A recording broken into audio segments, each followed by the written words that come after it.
bright and spectacular. Unbelievable. Good morning, good afternoon from wherever you are watching around the world, and welcome to Castelnau de la Vie. My name is Bradley Hicks, and this is the first ever round of the FIM World Quad Cross Championship. We're in the south of France. There's no clouds in the sky. It's 23 degrees, and what a perfect setting this is to open the curtain on what we are sure to be a fantastic 2026 season. Just look at the track laid out before you. Plenty of spectators here of all ages from all over the country, all over Europe.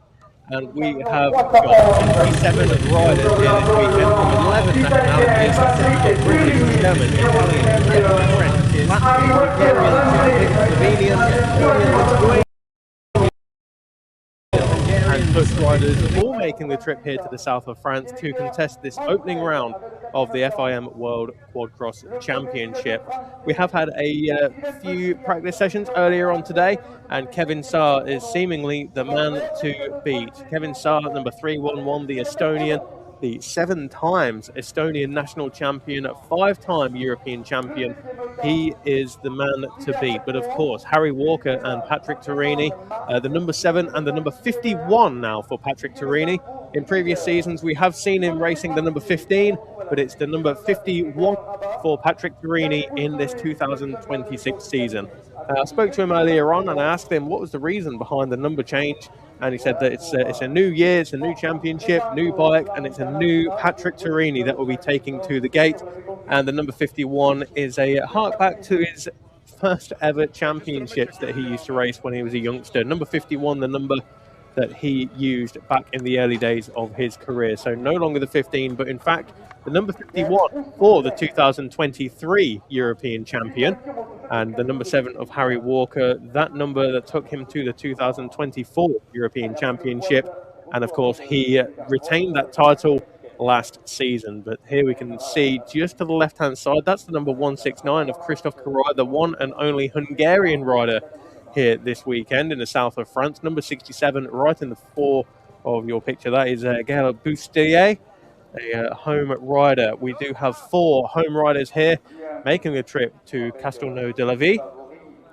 And as we said, a beautiful day here in the south of France. 1.468 seconds, Kevin Saar.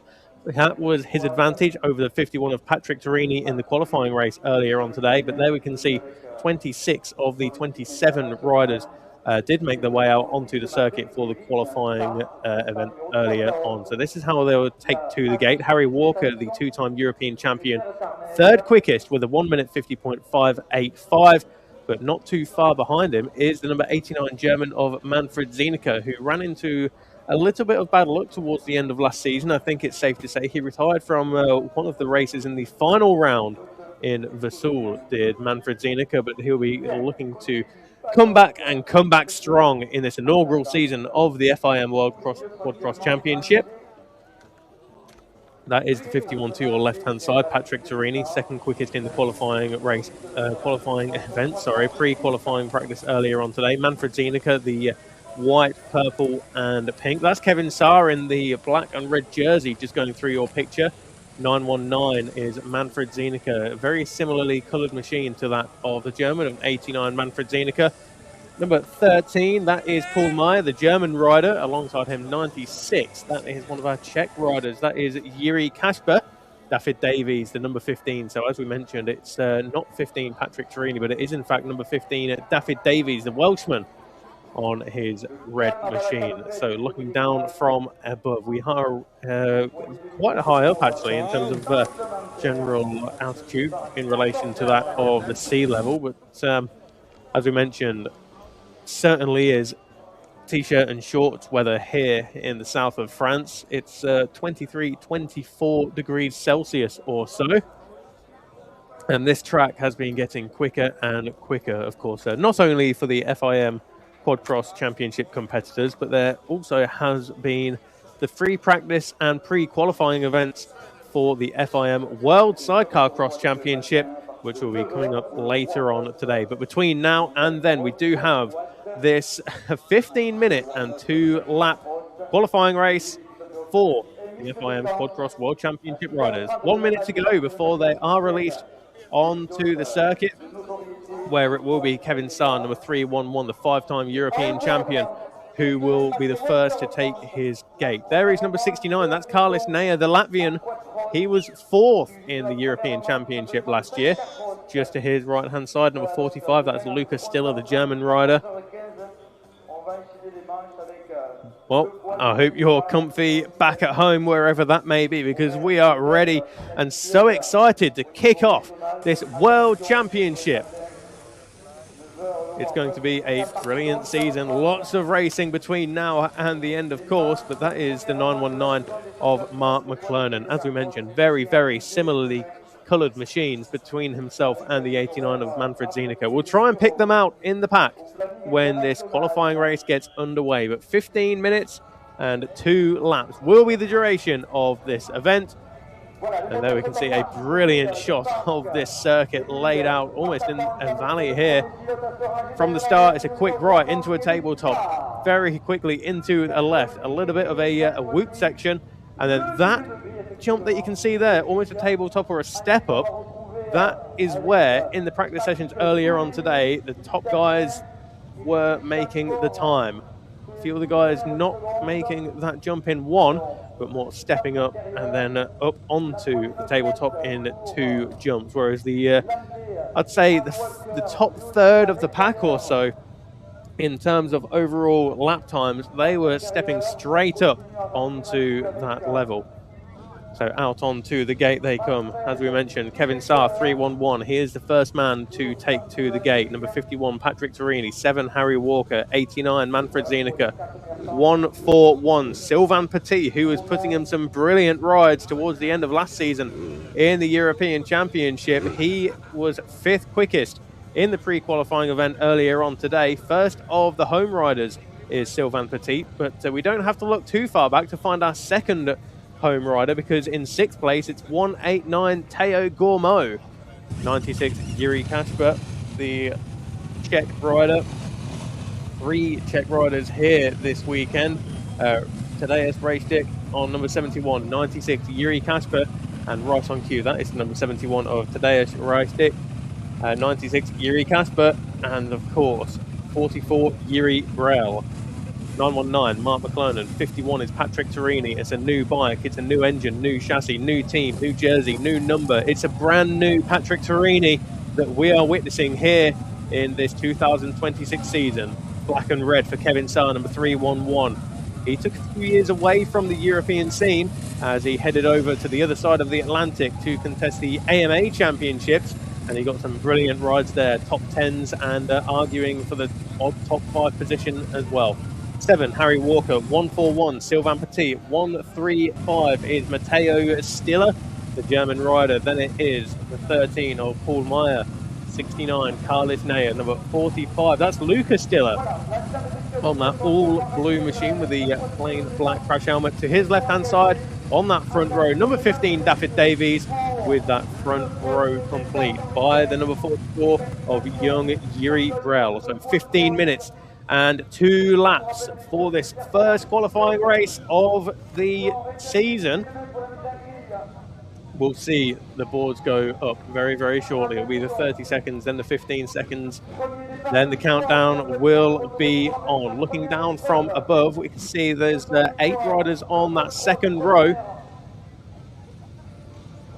holding the green flag, looking down at his watch as always. Green flag goes up. That is Dave Edwards just moving to the left-hand side here. So the 15 board will go up. The countdown is on. You can hear the revs rising in the background. So it will be clutches in, click it into gear. Look down at the gates. Who will have the best reaction? Who will get the grip? And who will get the drive from the gate? Heading into that very quick first turn. 5-second board is up.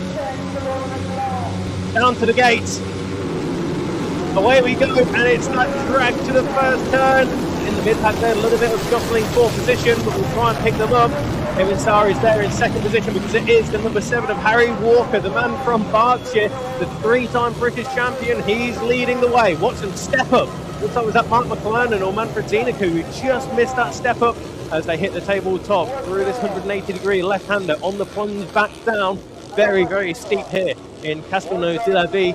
But it is Harry Walker coming under pressure already from Kevin Saar. The inside line not opening up there for Kevin, because Harry Walker's number 7 Yamaha is firmly where he wanted to put that 311 Yamaha, but already on the climb back up. Very, very steep hills here in the south of France, but it is Harry Walker who's leading the way from the 5-time European champion of Kevin Saar. Is that Patrick Turini just playing chase at the moment in third place? It could well be, as Kevin Saar fires it up the inside, runs a little bit wide, and Harry Walker says, thank you very much, I will take that lead back. That is Patrick Turini, who is there in third place, and this was the top 3 from the pre-qualifying event earlier on today. However, it was in the other order, so Harry Walker was third quickest, but he leads the way at the moment. Kevin Saar was quickest, but he's second. Patrick Turini was second in the pre-qualifying event, but he's third now. And looks like it could well be Mark McClellan who's there in fourth place, as this is a ridiculously steep incline into this 180-degree left-hander, then it's back down the plunge. You can see how steep it is on your screen, and believe me when I say it is much steeper in person. You would not be able to walk up it. Walker leads Saar and Turini. A little bit of a gap opening up between the top 3 and the chasing pack. Again, over this jump, stepping down a little bit now, coming towards the close of this opening lap, and we'll get a good idea as to who is where. But what we do now with absolute certainty is that Harry Walker, the 2-time European champion, he is the man leading the way. Kevin Saar, Patrick Turini, and my apologies, it's number 526 Jordy Nicholas Gieler who's up into fourth place, ahead of Mark McClellan and David Davies inside the top 6 placings, and it is Carlos Meyer ahead of Matteo Stilia.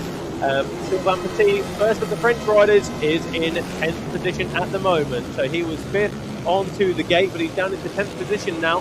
Théo Gourmaud, who was 6th to the gate, he is dropped all the way down the order, in fact not showing come around to complete lap number 1. So Théo Gourmaud not coming around to complete lap number 1 at the moment, but Harry Walker coming under pressure now from number 311, Kevin Saar. And Patrick Turini looks for the inside line, but Kevin Saar, he just about holds on to that second position. But Patrick Turini, he said to me earlier on this morning that he's ready for this season. He's as ready as he's ever been, and he's the most motivated he's ever been. And we can see that absolutely evident and plain to see in his riding. So it very much is a 12-wheeler at the front here, with a big gap back now to Jordy Nicholas Gieler on the number 526.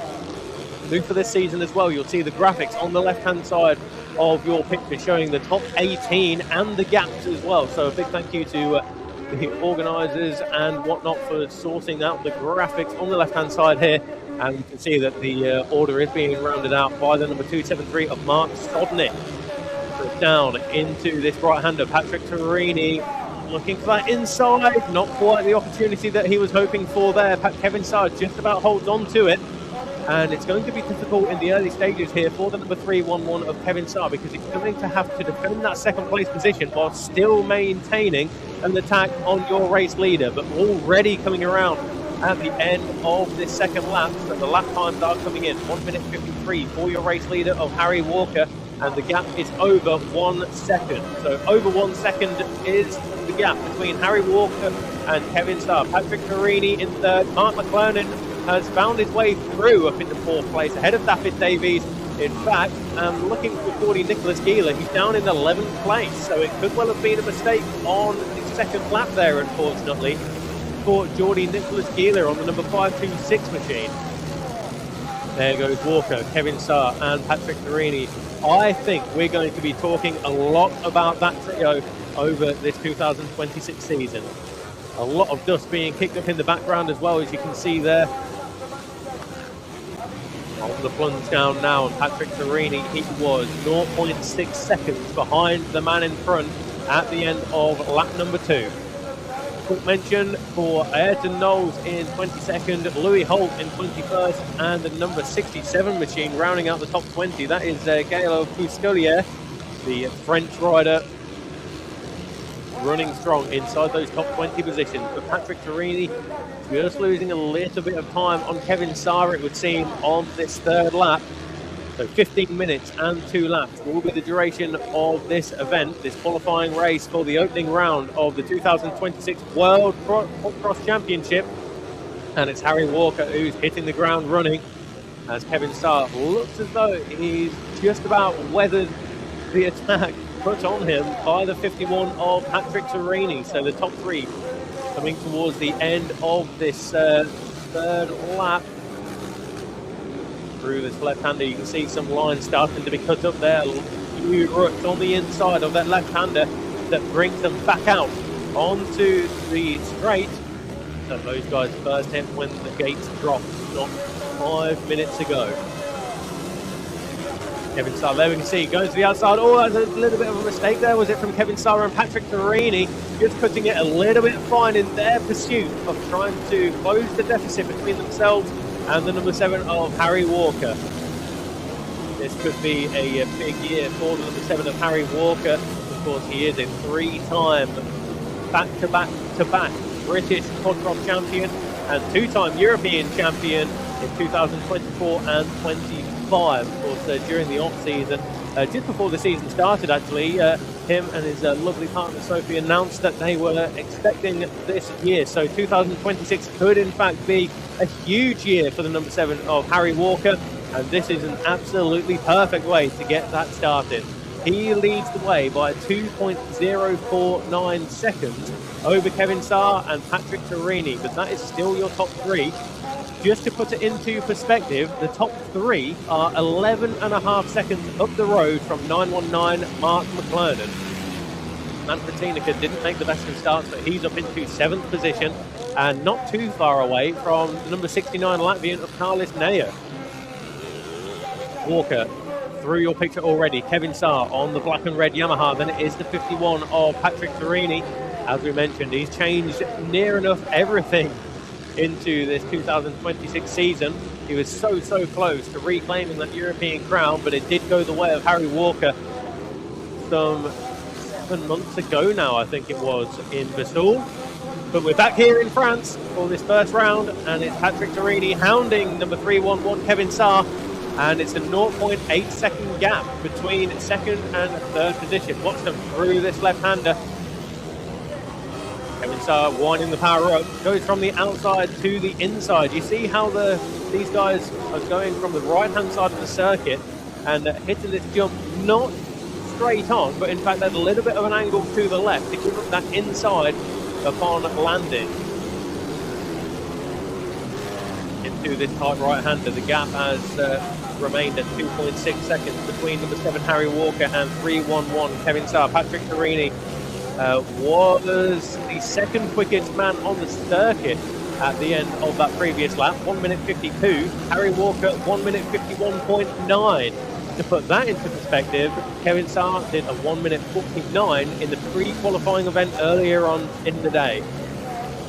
But of course, this track has dried up a little bit. You can see just how much dust is being kicked up here, and that is no longer a 2 second gap. Harry Walker did have a 2.6 second gap between.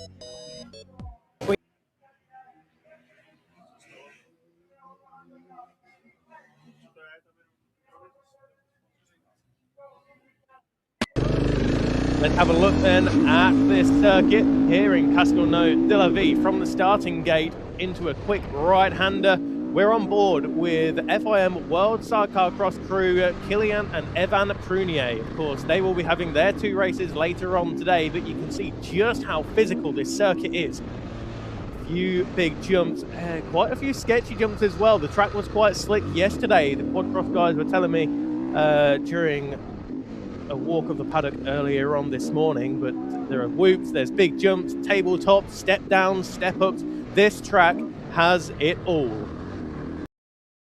As we said, on board with Kilian and Evan Prunier, the home heroes in the FIM World Sidecar Cross Championship. Their 2 races will be later on today, but of course we do have the 2 FIM World Quad Cross Championships coming up for you live on fim-moto.tv. The track has been watered this morning before the warm-up sessions for the FIM World Quad Cross Championship competitors, and it was a little bit slick, so the start will be very important. Into this down now into this tight 180-degree right-hander, 80-degree out of the right-hander, and it's right-hander power all the way up of the right-hander, and it's with Evan Prunier now, the all the way up, working overtime here around the top of the circuit, and then a big step down. So steep, in fact, that it would be almost impossible to walk up it. You really would have to get the hiking boots out. Through this left-hander, bringing you towards the close of the lap. Lap times for the FIM Quad Cross Championship riders, we're looking in the 1 minute 50 to 1 minute 55 range. In free practice yesterday, Kevin Saar was the quickest man, 1 minute 49. And there it is, that big step down just to the left-hand side of your picture, down into that 180-degree right-hander, back up the top for a 180-degree left-hander. So it really is a stop-start section of the circuit in the middle. But from the starting gate, it's going to be all about that start. Who will have the best launch from the gate? Well, Kevin Saar, he will be the man to take the first gate pick. Patrick Torini and Harry Walker. That's how they finished in the qualifying race yesterday after 15 minutes and 2 laps of racing. Manfred Zienicke, Mark McClernand inside the top 5 positions as well. But track conditions, as we said, quite slick, but the weather here, it's very cloudy here in Castelnau-de-la-Vie in the south of France. As we can see, Kevin Saar on that black and red. That's the Yamaha engine. It's the dirt bike engine, so the YZF 450 as opposed to the YFZ 450. And that is a change for the majority of the riders, it would seem. Speaking to Patrick Torini yesterday as well, he said he's gone for the motocross engine as opposed to the quad cross engine. Harry Walker has stuck with what he knows. Harry Walker with the quad cross engine, the YFZ 450, as opposed to the motocross YZF 450 engine. So the bankings are lined all the way around with spectators here at Castelnau-de-la-Vie for the opening round, the inaugural round of the FIM World Quad Cross Championship. A great aerial view looking down from above at the starting gate. From the gate, it will be into a 90-degree right-hander, up a little bit of a step up that brings you into a left. Then it's the whoop section before a big jump. Commitment really is the key from the start here, especially in the first half of this opening lap. If you were with us yesterday watching this live stream on fim-moto.tv, then thank you very much for joining us here today for the first of 2 World Championship races. Of course, Kevin Saar with the victory in the qualifying race takes 10 points. Patrick Torini, 9 points. Harry Walker, 8 points, all the way down to 1 point for 10th position. And that is the number 13 of the German rider, Paul Meyer.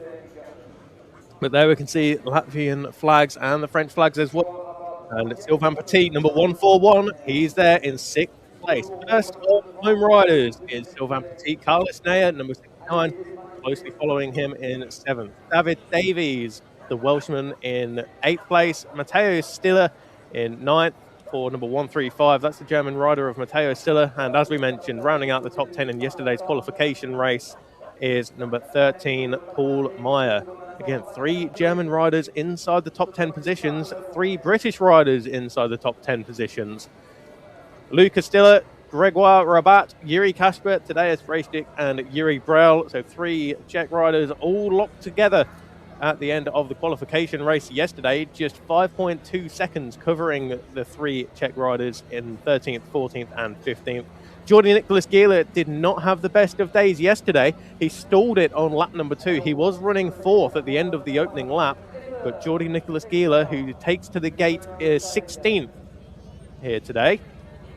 He stalled it and I think had a bit of an accident as well towards the end of the race. So hopefully we'll see him there in 16th position. I saw his bike being prepped earlier on today. 20th down to 26th. We just saw Ollie Sansom, Gael Bustodier, Louis Holt, Mark Sodnik, Teo Gormo, Enrico Enoch, and Eduardo Cazzola. But there is the 5 times European champion and 7 times Estonian champion. That's number 311 Kevin Saar. Harry Walker arguably comes into this season as the favourite. He was 3rd in the qualification race yesterday, was Harry Walker.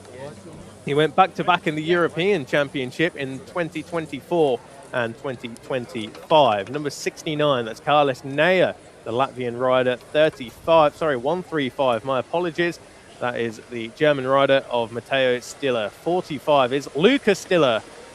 So 45 and 135 for the Stiller pairing.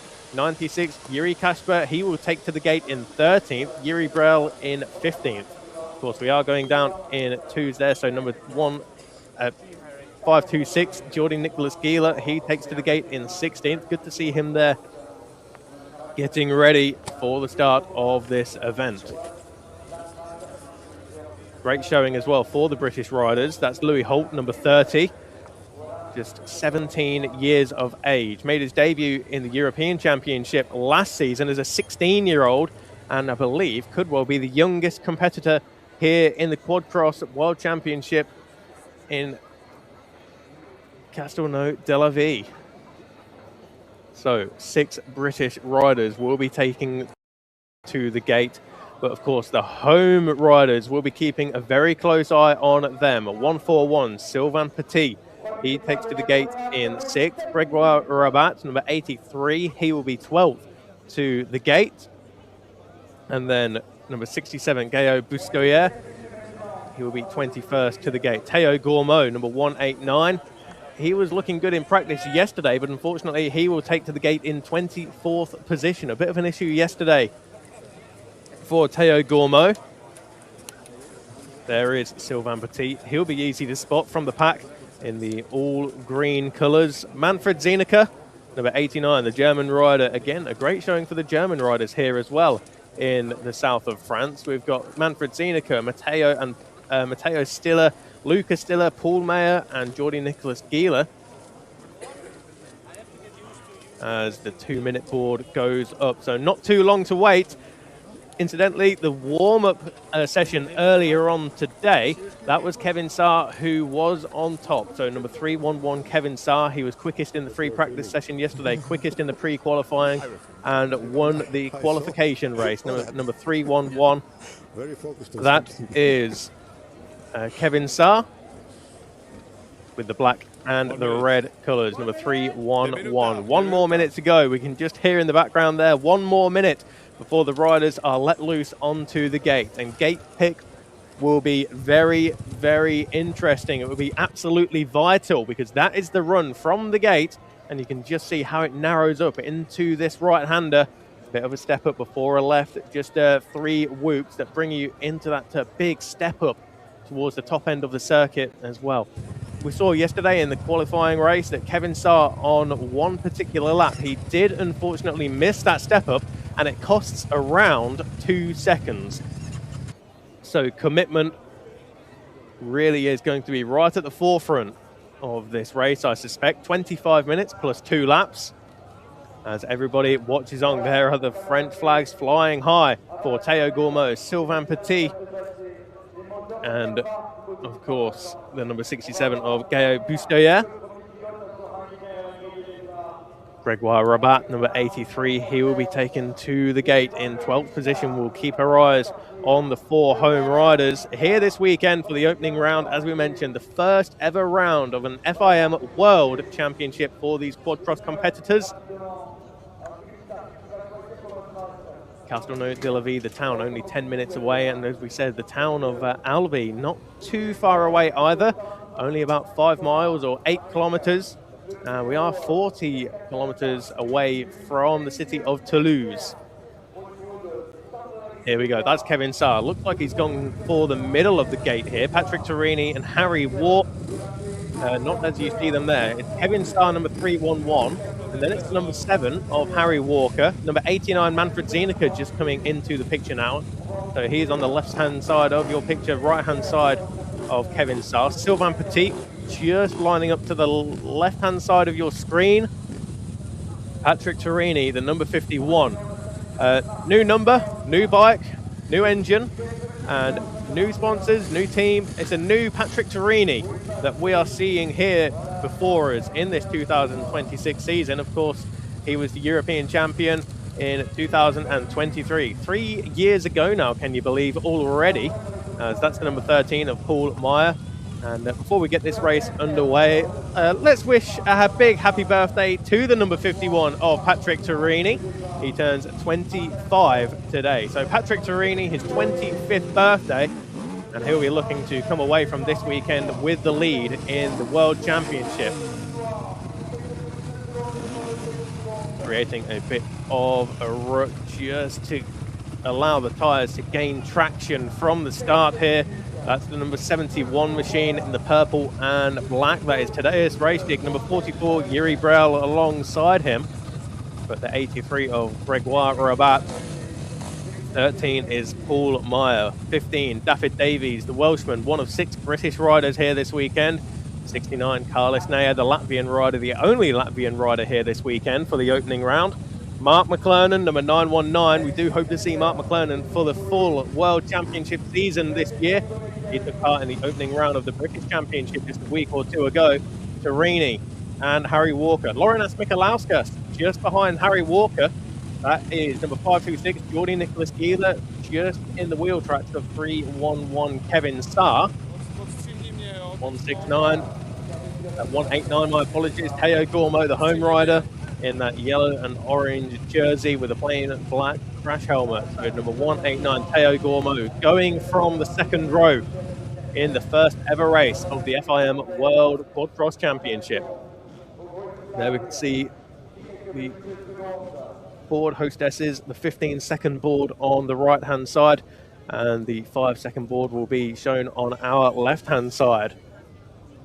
So big crowds here for the opening round of the World Championship. Of course, they'll be looking to support Kilian and Evan Prunier in the FIM World Sidecar Cross Championship races coming up later on in the day. They will run over 30 minutes and 2 laps. But for this FIM World Quad Cross Championship, it will be 25 minutes and 2 laps. So green flag is shown. That is Dave Edwards giving the signal. 15-second board goes up. Here we go. This is it. The first ever gate drop in the World Quad Cross Championship. History will be made here today. 15-second board still shown. 5-second board goes up right on cue. Dave Edwards and the girls move off to the side because it's all eyes down to the gate. And here we go. The race is now underway. It's all about who's made the best start as we chase Louis Holt, who's bringing up the rear of the field at the moment. And that's Kevin Starr, who leads the way. David Davies slots into 3rd place. So good showing for the British rider, who's in 3rd at the moment. And there we can see nobody yet going for that big step up on this opening lap. Harry Walker and Patrick Turini mired down in the pack. So number 7, Harry Walker. Number 51, Patrick Turini. They have got a lot of work to do. This track lends itself to many overtaking opportunities, as in 4th position that looked to be the number 96 machine. Was it there? Hard to tell from this distance, but if it is, that's a great start for the Czech rider of Yuri Kasper. But Kevin Starr, this is the opportunity he was looking for. Yesterday, he was playing chase to Harry Walker in the qualifying race, but Harry Walker, unfortunately, stalling that Yamaha as he dropped down from the lead into 3rd place. There is number 13, that's Paul Meyer, the German rider. Around the top of the circuit through this quick left and right succession, but dropping down now. Kevin Starr, he leads the way, the 5-time European champion. He spent a few months over in the United States contesting the AMA Pro ATV Championship. As Mark McClernand, number 919, he's up into 2nd place. I had a good chat for 10-15 minutes or so earlier on this morning with Mark McClernand, and he did say that the track was very slick in the warm-up session earlier on this morning as well. But Mark McClernand looking strong at the moment. The start proving to be absolutely vital here, as Kevin Starr has plenty of clear track in front of him. He knows that now is the time to get the hammer down. And as they come around to complete lap number 1, it's Kevin Starr who leads the way from Mark McClernand, David Davies, Yuri Kasper, Sylvain Petit. He was 6th to the gate, but he's up into the top 5 positions. Paul Meyer, Manfred Zienicke, Carlos Nea, Harry Walker, number 7. He's in 9th position. So Harry Walker from 3rd gate pit has dropped to 9th position. Patrick Turini is in 15th place. So Patrick Turini, he has lots of work to do here. trying to pump his way through. Just in front of him is Teo Gormo and Tadeusz Rajdik, number 189 and number 71. But Kevin Saar, 1.7 seconds is the gap for him at the end of the opening lap. A bit of a freight train here. That is Patrick Torini trying to find his way through on Teo Gormo. And it's a very narrow circuit here in Castelnau de la Vie. And overtaking opportunities are quite difficult to come by. That's an opportunity there, however, for the 919, was it, of Mark McClernand. He dropped to the third position, it would seem. Kevin Saar is through the picture, as is David Davies, but a big group of riders now fighting for the major point-scoring positions. That's a long, long line of quad cross machines. Through this step down, that is horrendously steep. As we said, you would not be able to walk up that hill. It is so steep. You can see it on the camera, and believe me when I tell you, it is much steeper in person. Trying to pick out competitors here. Kevin Saar out in front. 1.7 seconds was his advantage. That looks to be David Davies there, potentially up into second place as they come around to complete lap number 2. My apologies, it's Mark McClernand, 919, still holding firm in second. David Davies, Sylvain Petit is up to 4th place. Manfred Tineke in 5th place. Still not quite enough traction here. Oh, to attempt that big step up, but right as I say that, Mark McClernand on lap number 3, he is attempting that big step up, just about makes it. It's so easy to chase that jump as well. We saw it yesterday with Kevin Saar and Patrick Torini on the same lap, not seconds apart. Mark McClernand now trailing Kevin Saar by 2.4 seconds. Harry Walker still in 9th place and Patrick Torini in 15th position. So no changes of position for our 2nd and 3rd place finishes yesterday. Patrick Torini down the order as Harry Walker is just inside those top 10 positions. Mark McClernand, the first time he rode that machine was yesterday in the free practice session. So Mark McClernand has not had a lot of time on that machine. And here he is running in the first ever FIM World Quadcross Championship race in 2nd position. Second only to the 5-time European champion and multiple national champion in Estonia, Kevin Saar, on that black and red 311. Yuri Kasper, just to the right-hand side of your picture, coming under pressure from Paul Meyer and Carlos Neyer. That is for 6th, 7th and 8th positions.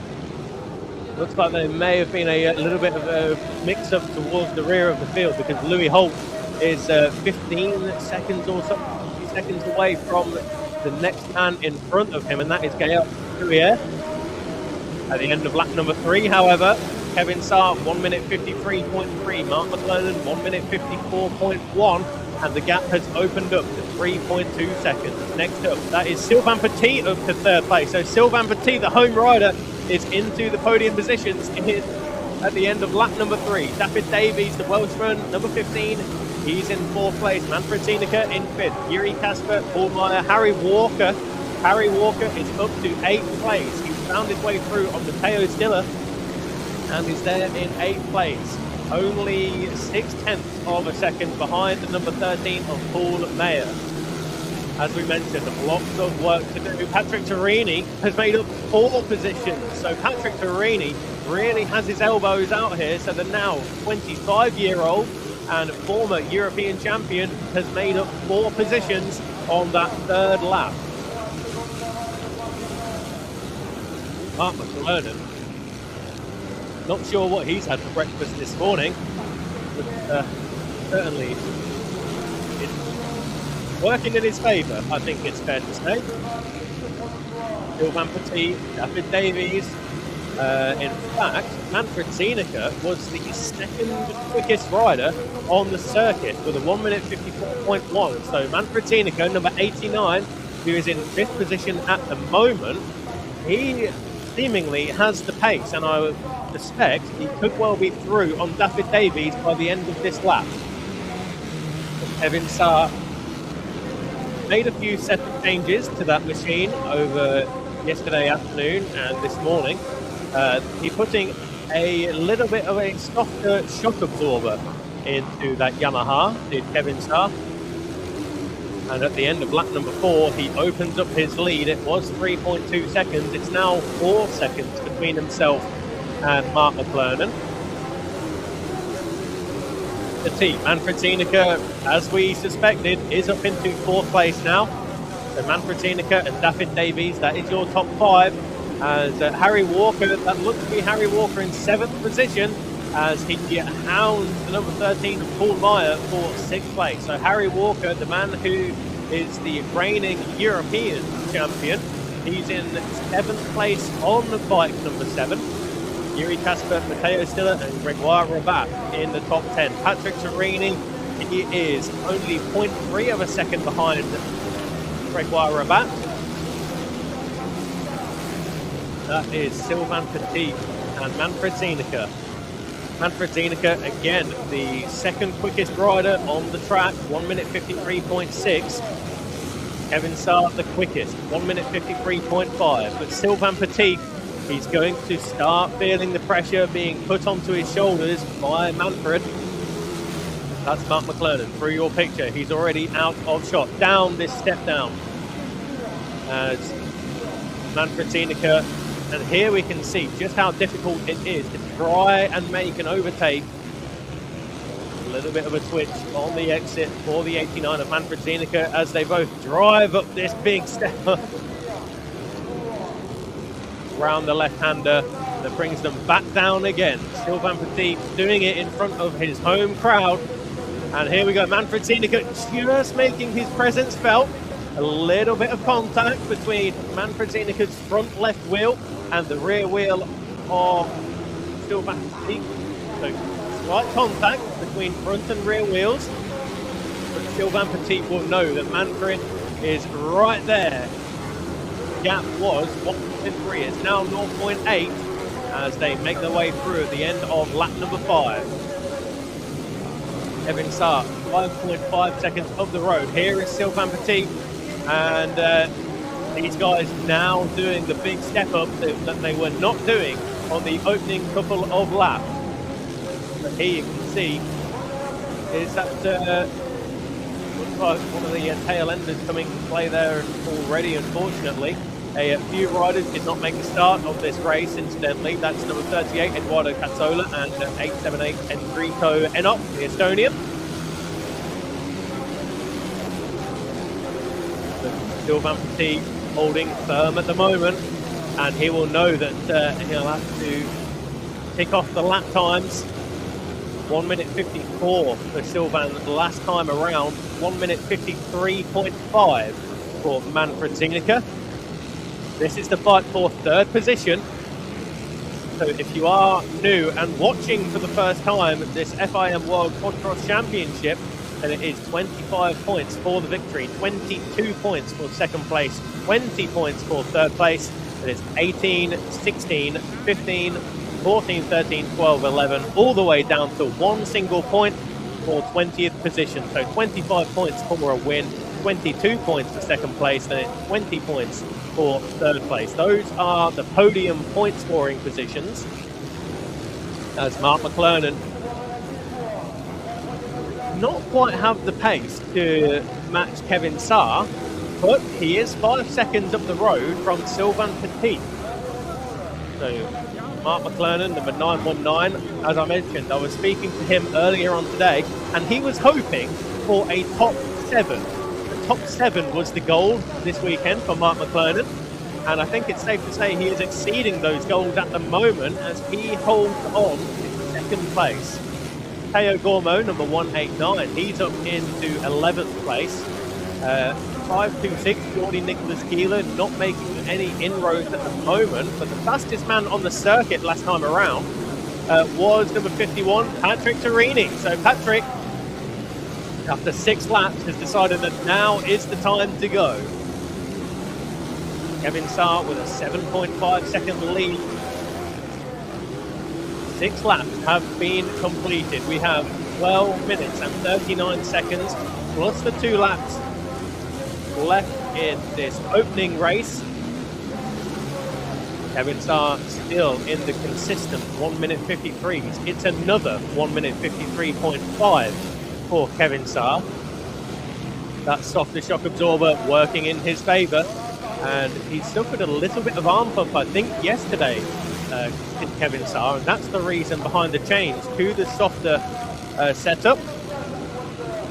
Left-hander and step down negotiated. There is 919 Mark McClernand, the Northern Irishman, and that gap is no longer 5 seconds because Sylvain Petit still just holding those inside lines. No opportunity given for Manfred Zienicke. David Davies still, he is in fifth position at the end of lap number 6, but we are coming around to complete lap number 7 very shortly. There goes Kevin Starr. The gap was 7.5, and he's again, in fact, he's in the 1 minute 54, but it's a 54.004. So a very, very low 1 minute 54 for Kevin Starr. Mark McClernand matches him on that lap.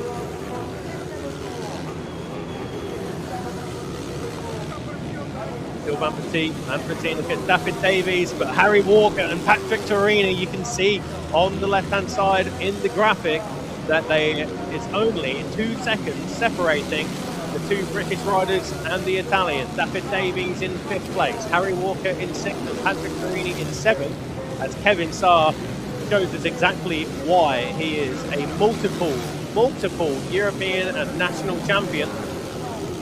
He was running in those positions over on the other side of the Atlantic in the AMA Pro ATV Series. A couple of seasons over in the United States for Kevin Starr, and it's working in his favour. The tracks are slightly different. Big jumps, quite flat terrain, but big jumps that have been man-made into the circuits, and a lot wider. Well, there's plenty more room for overtaking, plenty more opportunities with pull the way over in the United States. But here on European soil, on French soil, he has that 7.6 second advantage. Right-hander negotiated safely. Coming towards the end of lap number 8, 7.6 seconds is his advantage. Just one more left-hand turn, and you can see there are a few different lines that you can go for there. Inside line being rutted out quite nicely as this race goes on, or the outside where you can carry that momentum and use the speed as you plunge down onto this front straight.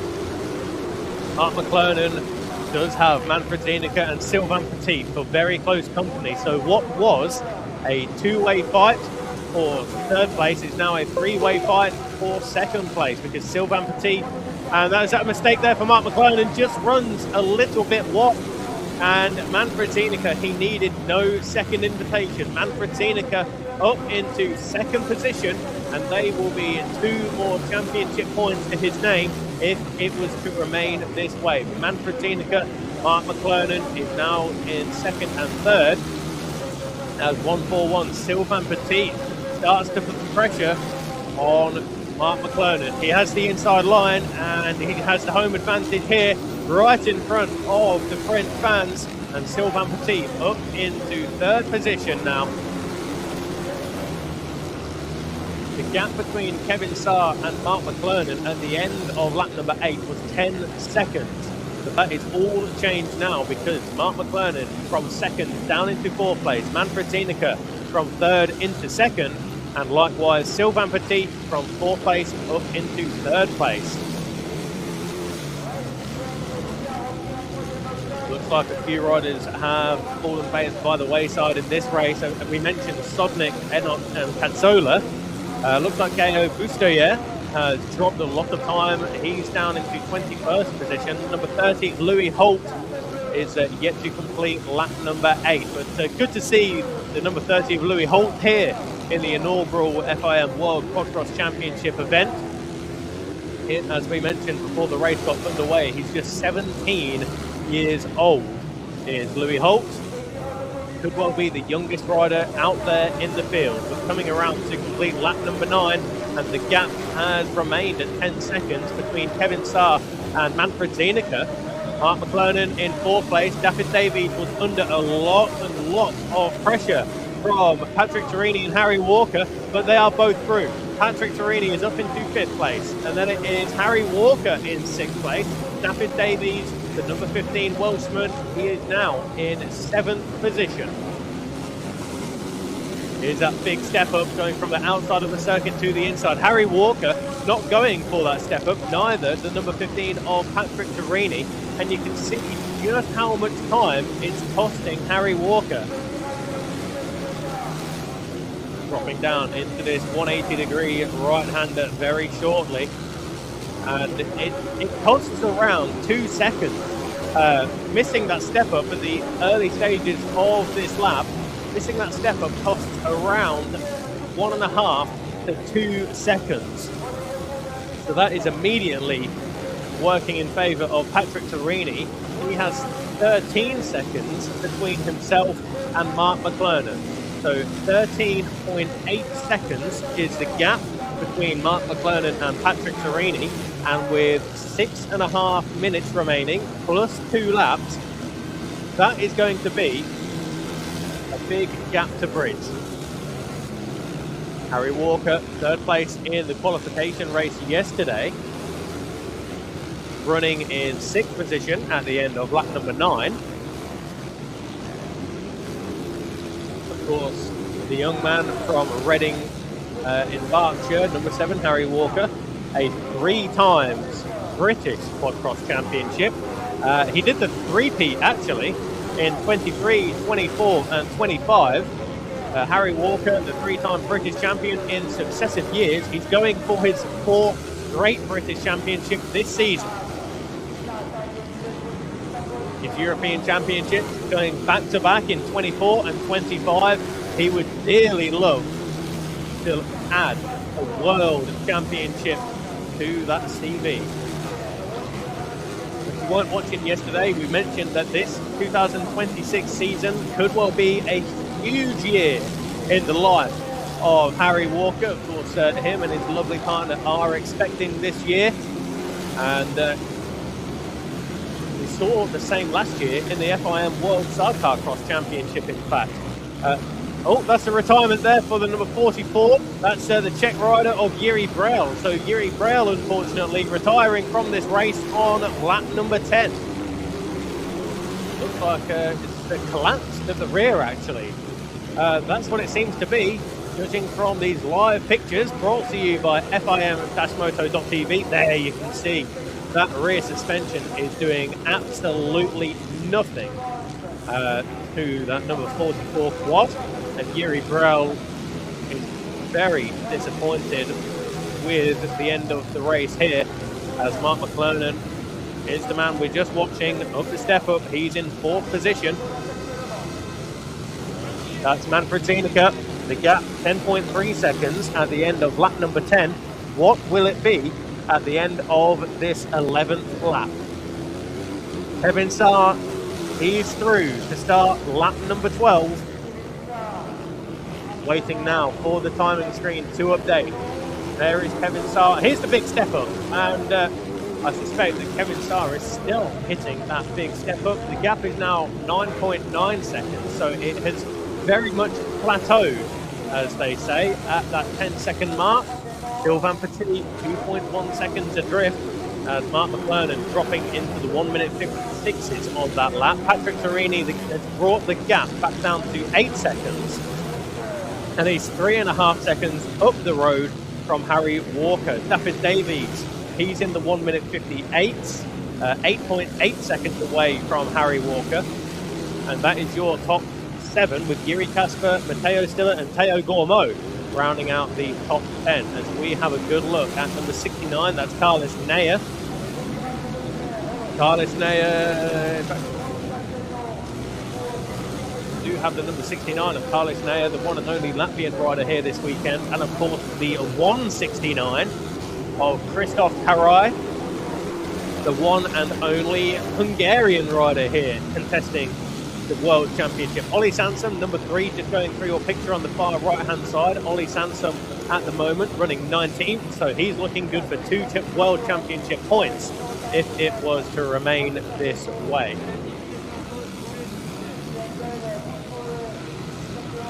Let's have a quick word for our home riders here in Castelnau-de-la-Vie. Sylvain Petit, we know, is the first of the French riders in third position at the moment. Théo Gourmaud and Grégoire Rabat, they are in 10th and 11th place respectively. And Gaël Bustoyer bringing up the final point scoring position in 20th place. Unfortunately, yep, that is all of the French riders, in fact, inside the point scoring positions. It could well be a great day for the home supporters here, as Kevin Sarr, Manfred Zienicke and Sylvain Petit come through our picture. Next up will be the 919 of Mark McLernon, and he's another rider who has opted to go for the motocross engine as opposed to the quadcross engine in this 2026 season. Torini in 5th, Walker in 6th place, and it seems that Patrick Torini, he has the pace. 1 minute 30 to go and 2 laps, and Patrick Torini is closing down on Mark McLernon at a rate of 2 seconds a lap. That's going to be very close. We have 3 laps to go. Of course, a lap around this circuit around about 1 minute 54, 1 minute 55, and we will be getting the 2 lap board very shortly. So I suspect that Patrick Torini, by the end of this race, will be right in the wheel tracks of Mark McLernon. 141, Sylvain Petit, through your picture. He is in the 20-point scoring position at the moment. That is to say, he's in 3rd. With battles all the way down the order, Matteo Stiller fighting with Yuri Kasper for 8th place. There we can see the sheer drop and ascent that these guys have to contend with. It has very much spread out at the front of this race. Kevin Sarr, the whole shot was his. He's led every lap, and he's through the whoops now onto that big step up. That's the number 126 of Ayrton Knowles, the British rider, one of 6 British riders here this weekend. Looking good for 3 World Championship points if he remains in that 18th place position. But Kevin Sarr, it's a welcome return to European soil for Kevin Sarr. Of course, last time we saw him race on the FIM-moto.tv live stream, which are bringing some brilliant pictures here, in fact, as we watch Kevin Sarr. That was the stricken machine of number 44, Yuri Brel, just to the left-hand side, but that is off the track, out of sight and out of mind, especially for Kevin Sarr. But the last time we saw him race on the FIM-moto.tv live stream was the 2025 Quadcross of Nations. And he, along with his team, finishing 3rd in the Team Nations event in the deep sand of Holland, behind the United States and Netherlands. So Kevin Sarr. Carl Robin Rillo, of course, is a noticeable absentee, is the young Estonian. Carl Robin Rillo, hopefully we see him contesting this World Championship this season. Kevin Sarr well on his way. Manfred Zienicke, he's put some distance between himself and Sylvain Petit. Mark McLernon, I suspect, will be coming under pressure from Patrick Torini if Torini closes at the rate that he has been doing over the previous couple of laps. Kevin Sarr through the whoops, over the big step up, and it's a very sketchy jump is that step up. You start from the right hand side and you have to cut it to the left as you approach the lip of the jump. We saw yesterday that himself and Patrick Torini did pace the jump. Harry Walker missed out on it on 1 lap, as did Kevin Sarr, and it costs a couple of seconds, which are so difficult to get back. Kevin Sarr, Manfred Zienicke, Mark McLernon still is your top 3, but Patrick Torini He's 2 seconds away from Mark McClellan. So Patrick Torini, who was in 15th position at the end of lap number 1, could well have a podium finish on the cards in this opening race of the weekend. At the top end of the circuit for the 7-time Estonian champion, blue flags being waved. And as we mentioned, if you are new to quad-cross racing, the blue flag signalling that a lapped rider is just up the road. So that lapped rider essentially being notified that the leader of the race is coming through. There again, the blue flag's waving, and Kevin Saar will be making his way through. But there are no intercom systems, there's no ship-to-shore radios for the riders. They are in a world of their own. Once they are on the gate, it is all about them. Quadcross is very much a team sport. They have the mechanics, of course, these guys making a long trip for most to get to the south of France here. Mark McClellan, for example, making the trip from Northern Ireland. Harry Walker making the trip from the south of England.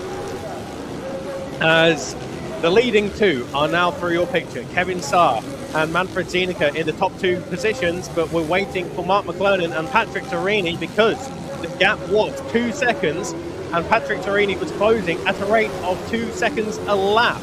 Hello.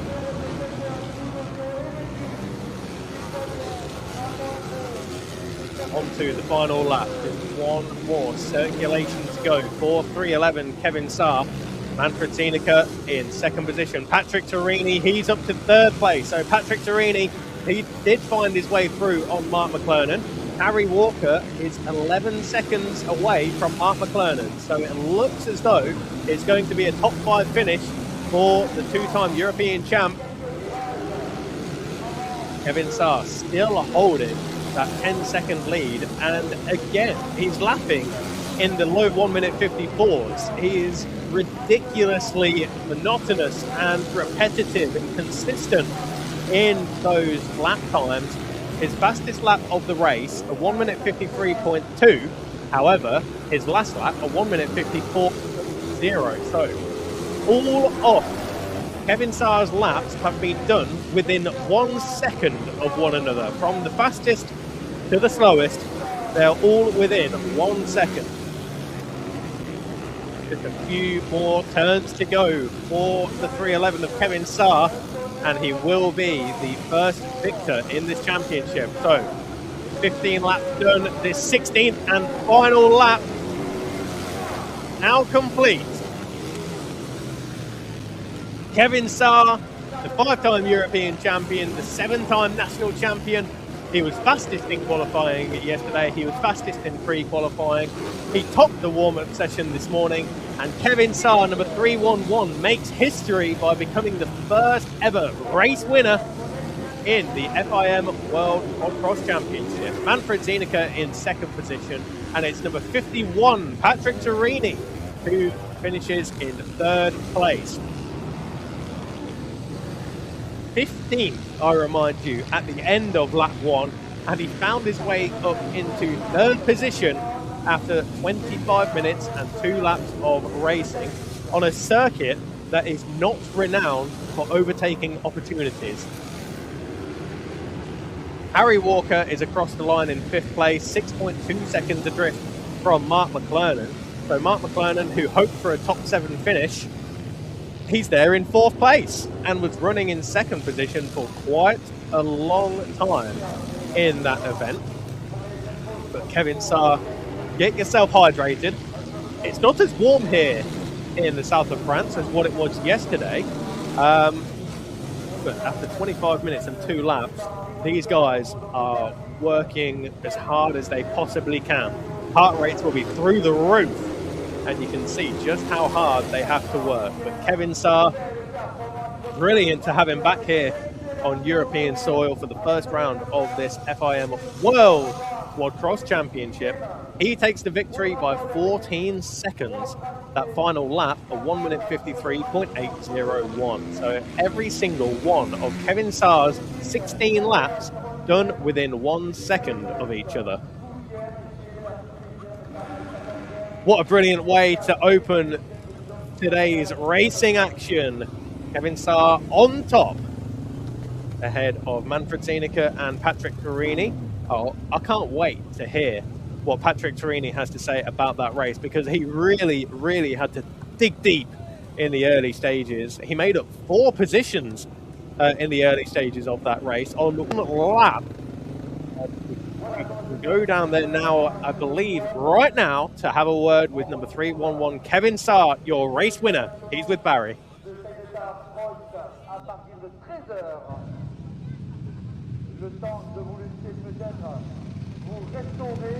Well, Kevin, congratulations. Maximum World Championship points in the first race. How do you feel about that? Thank you very much. It feels amazing, for sure.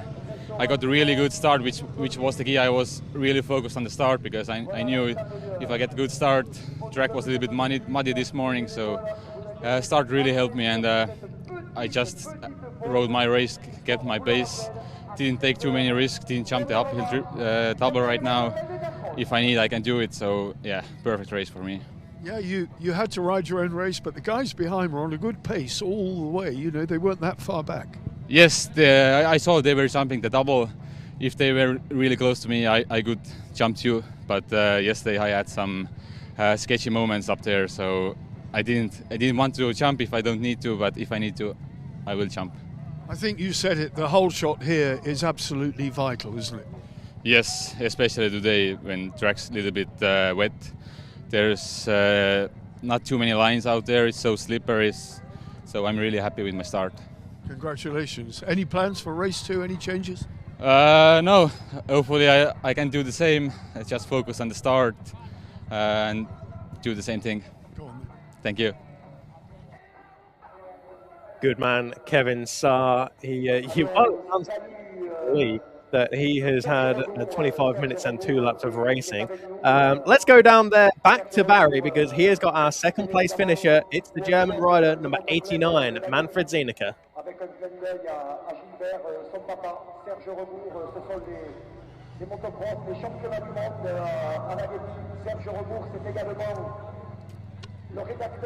Well, Manfred, what a great ride. How do you feel about that? I didn't expect that. But all weekend I really like the track with the jumps and everything. The organization make a great job with the watering overnight, and the track now was perfect. You cannot do it better, I think. Are you now committed for the whole season? Does that give you the incentive? It was not the planning, but if it's going like that, I think we will do all the races and fighting for top 3. Can you do it again? I mean, the course here is very technical and the start is important, right? Yeah, and with my new bike, the starts are not dialed yet, but now it was already better than yesterday, and I hope I can do the same or even better in the second moto. Well, good luck. Thank you very much. Thank you. Fighting his way through from 15th at the end of lap number 1 up into 3rd place, and with that he is on the podium and takes 20 points. It's the former European champion, number 51, the birthday boy, Patrick Torini.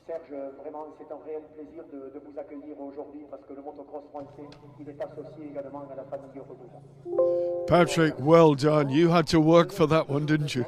Yeah, the track is really hot, but best start for me during first heat, and after start I'm last, but after a great battle with all people and also with Harry Walker, I finished 3, so I'm happy and ready for second moto.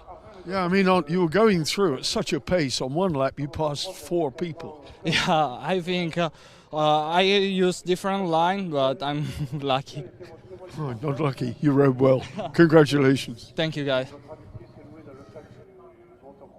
Lucky was not the word I was thinking there, but hard work and sheer determination. That was along the lines that I was thinking. But Kevin Saar takes 25 points in the opening race of the World Quadcross Championship here in Castelnau de la Vie. Manfred Zienicke and Patrick Torini are your podium finishers. The British riders towards the bottom end of the point scoring positions: Ayrton Knowles, Ollie Sansom and Louis Holt. Sylvain Petit, number 141, he completes the race in 16th position. So he will claim 5 World Championship points. Lucas Diller, number 45, the German rider, he will claim the final single point for 20th place. So Kevin's back on European soil. He's contesting the World Championship, and he takes the maximum 25 points from the opening race here in the south of France.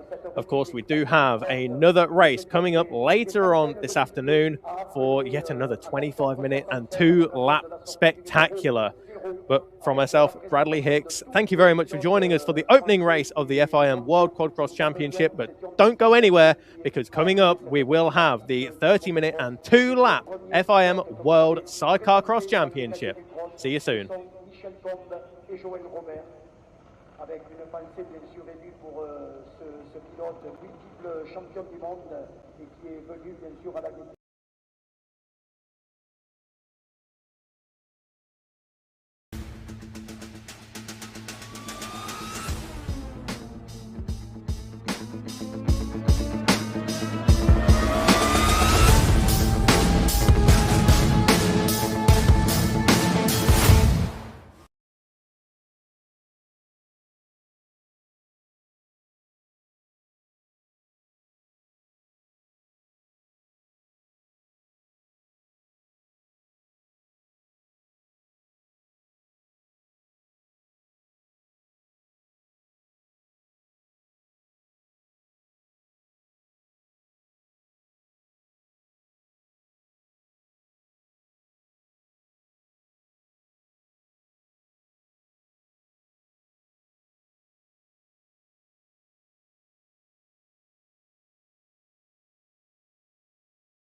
Williamson is 10 times the world champion.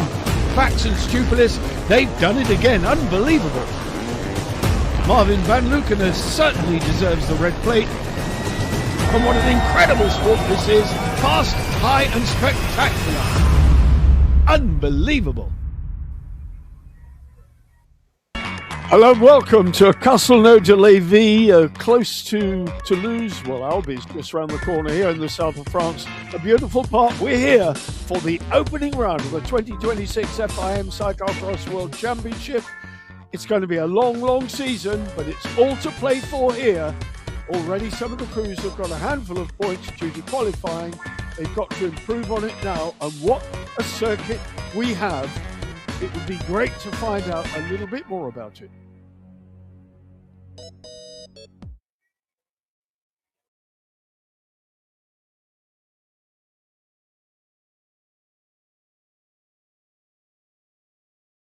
So, Koen, Dion, we are here for the first round, Castelnau-de-Lévis, France.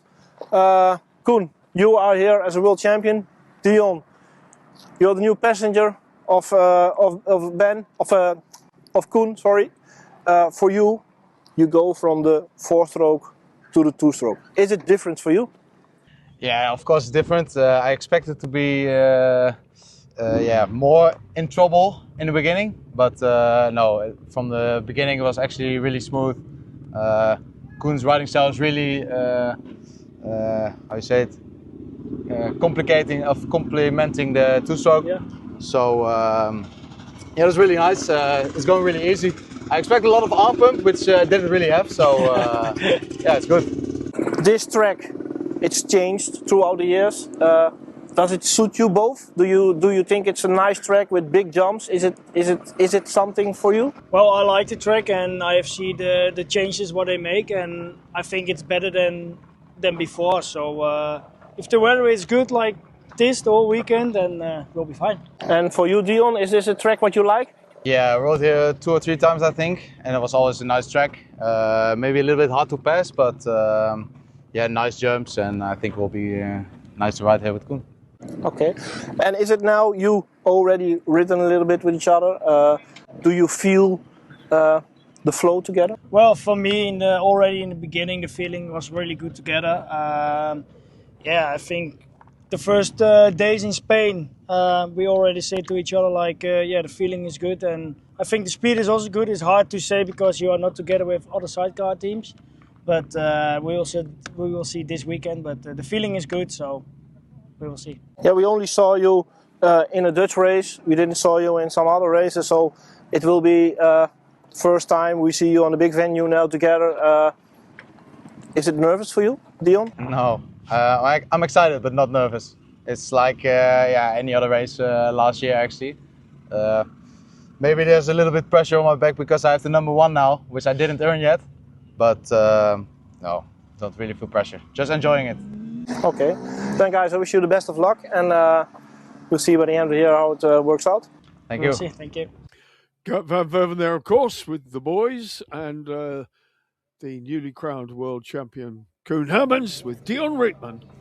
Latterly passenger, of course, with Justin Kerben, who's now retired through a serious injury. But what a spectacular track we've got here. How technical. Look at the ups and downs, the whoops, the tight turns. Some of those climbs are unbelievably steep. It looks as though you're heading for the sky when you're riding up there, trust me. I've been to some of those tracks that are like that here in France, and this is a typical French circuit.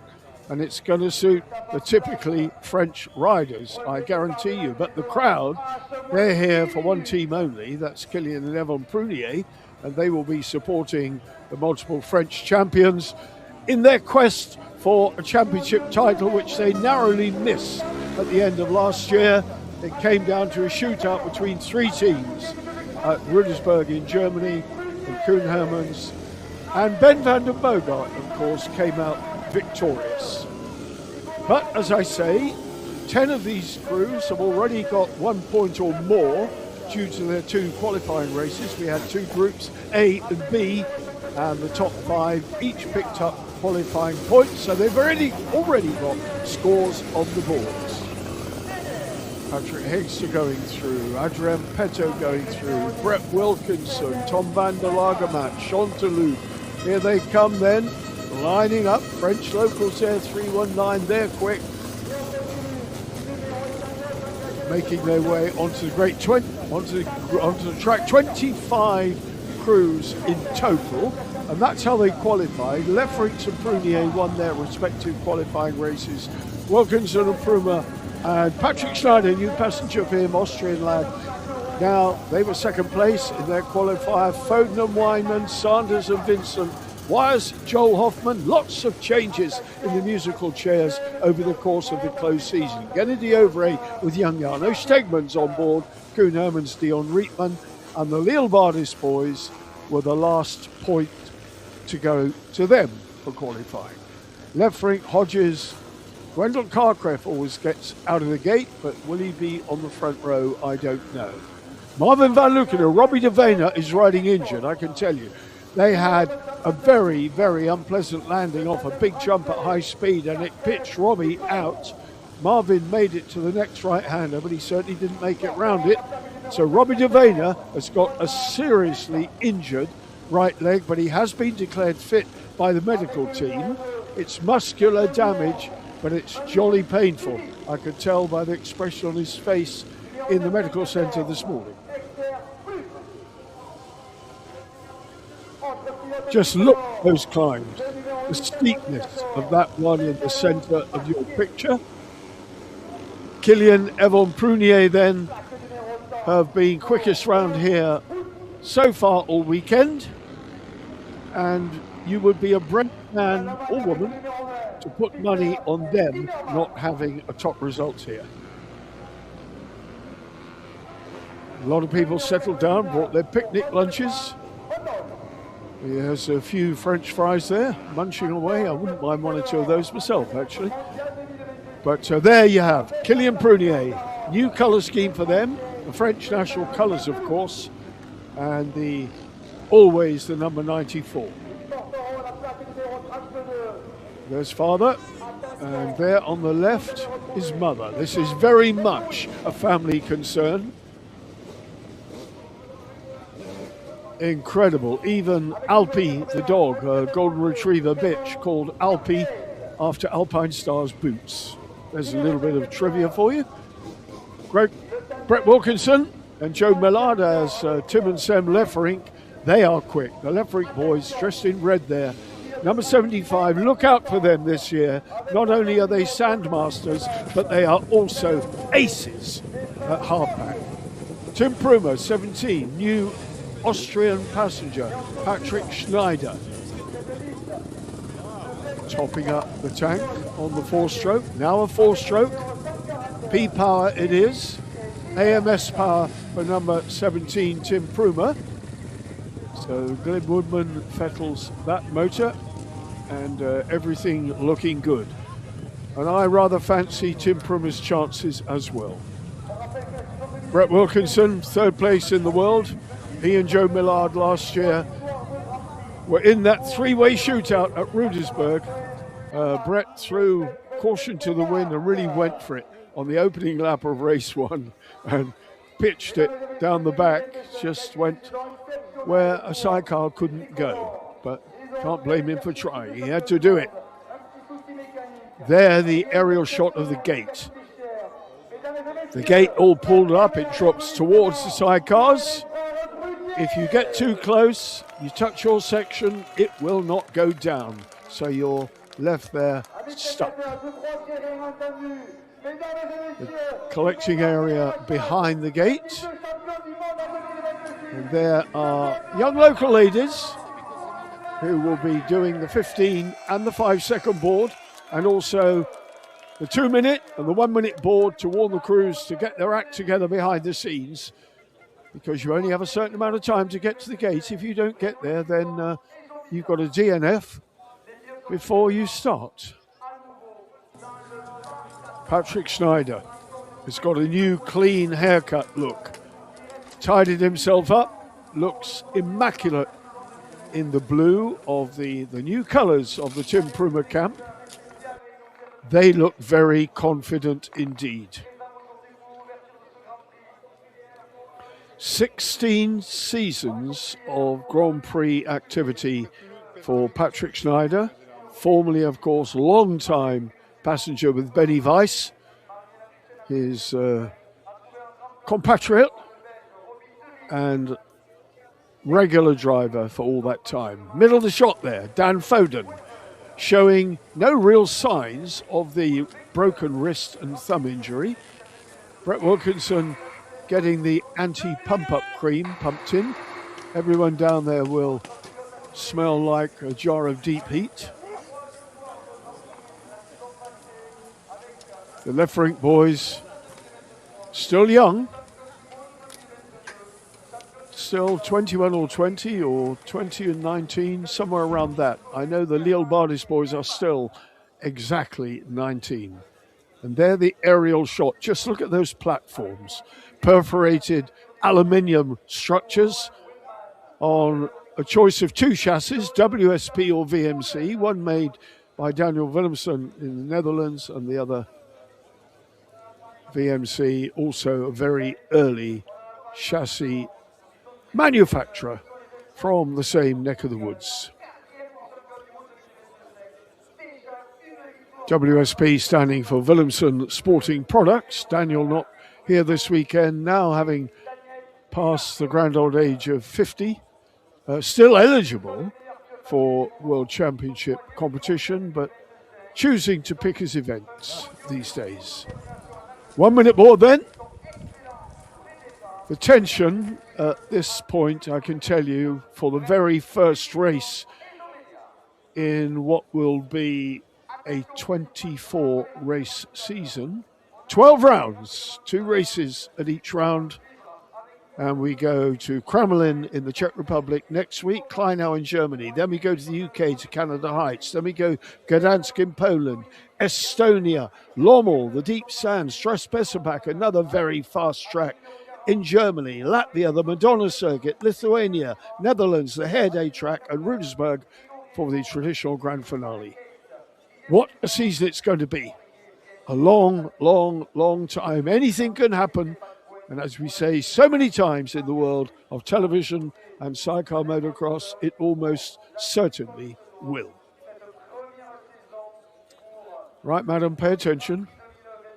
No, not to that, to the action on the track.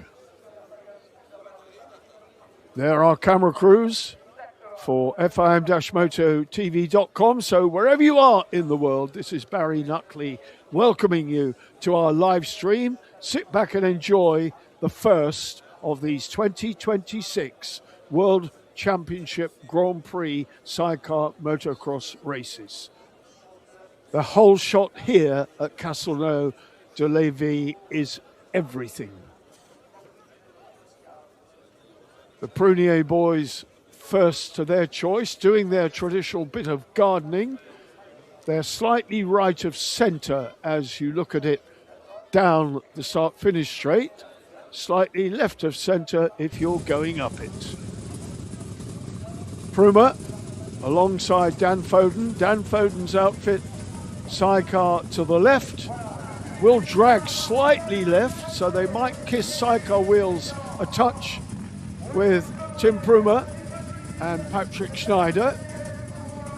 But so long as they don't get tangled up, everything will be fine. Tim and Sam Lefferink, the sand specialist brothers, but they've become real exponents of the hard pack tracks. Mike Hodges, 13, slotting in there. Davy Sanders, always away from Jens Vincent. And now the Lille Bardis twins, as I said, just 19 years of age, and Daniel nursing a broken wrist and surgery just 3 weeks ago and was wearing heavy bracing on that yesterday.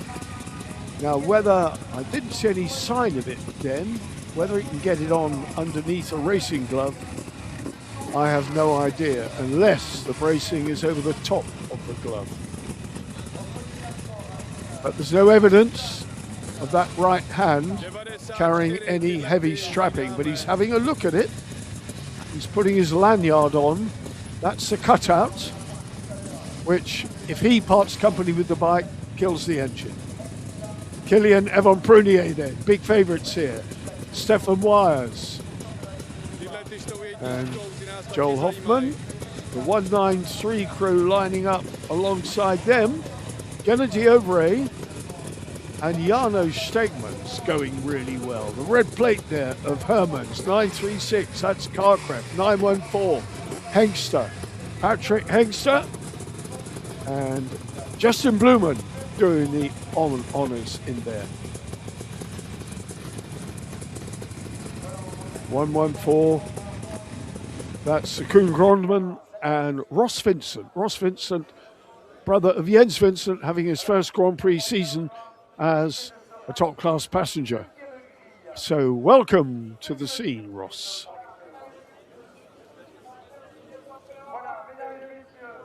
Tension building now, I can tell you. They're all good to go. And the FIM race director will be positioning himself along with the two ladies with the 15 and the 5-second board.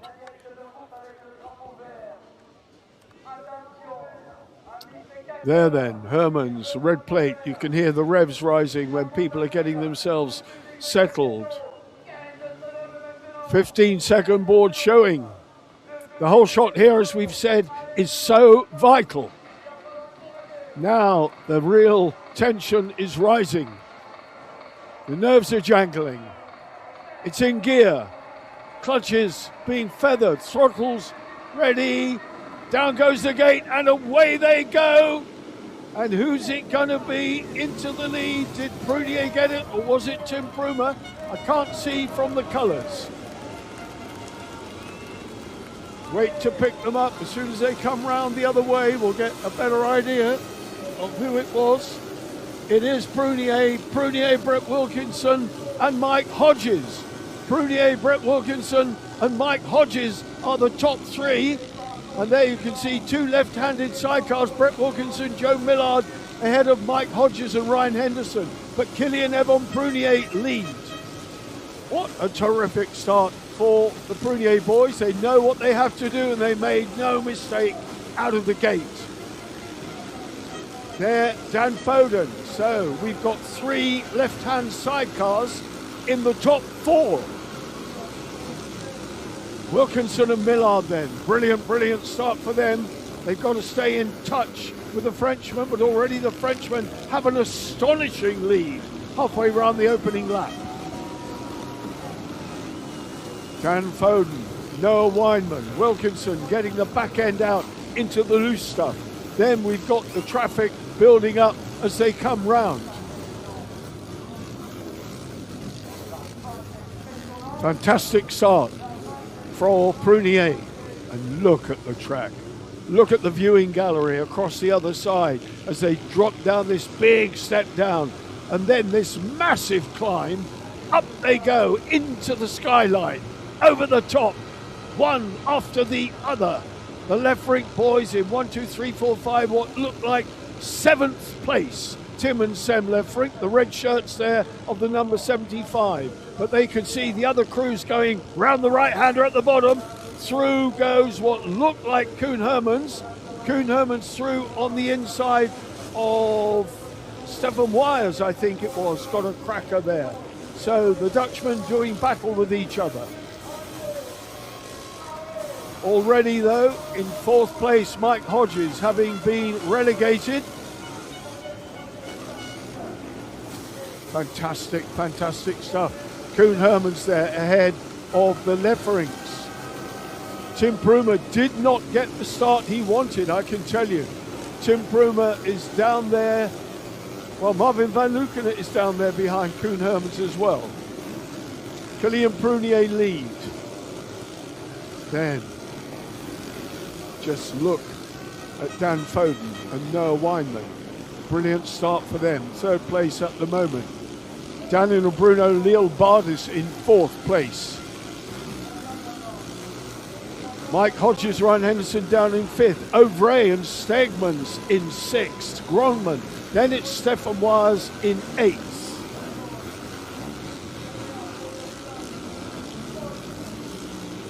Whoa, what a start. Hurt in 9th. Left wing. Van Lukenen in 11th. But Robbie Devane nursing a badly battered right leg. There you can see them chasing through. Kharkiv is in 12th place behind Van Lukenen. Davy Sanders didn't get a good one. Tim Prumer, 14th place over the line that time. So Dan Foden now under pressure from Daniel and Bruno Leelbardis. The Leelbardis twins chasing down the number 10 Anglo-German outfit, leaping high into the skyline, as I've said. Now dropping down the other way. Brett Wilkinson over the top, then Dan Foden, then the Leelbardis boys. So this is the battle for second, third and fourth places. Mike Hodges now being dropped away in fifth, but Leelbardis there in fourth. A good start for the Latvian twins. Already though, Prunier has pulled out a decent gap from Brett Wilkinson and Joe Millard. This is where the scrap is. The two British left-hand sidecars ahead of the Latvians. And then it's Gennady Ovray. Ovray and Stegmans are charging on here, the Frenchmen. So we've got two French teams in the top five. Koen Hermans now, right on the back of the Gronman outfit, the 114 Gronman outfit. Doing a really, really good job. Koen Hermans battling through. And making headway on a massive charge here. Hermans and Dion Rietman, they've got the speed. There they are, red plate then. Lefrink's going through on the inside of Stefan Wires. There Marvin van Lukenen, Robbie de Bena still in the hunt. So it's not all over, provided Robbie de Bena's leg can stand the pain of a 30-minute plus 2-lap race. We've already done nearly 6 minutes, would you believe? Game on here though.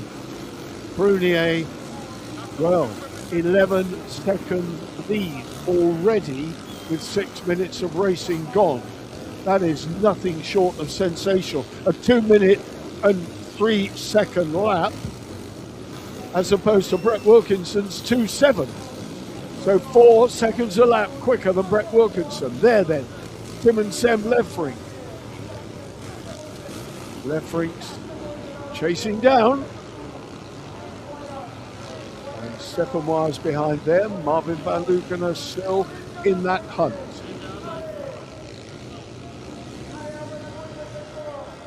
Tim Prumer making it up to 12th now, but he's got a massive, massive job on his hands. He did not get the start he wanted, that's for sure.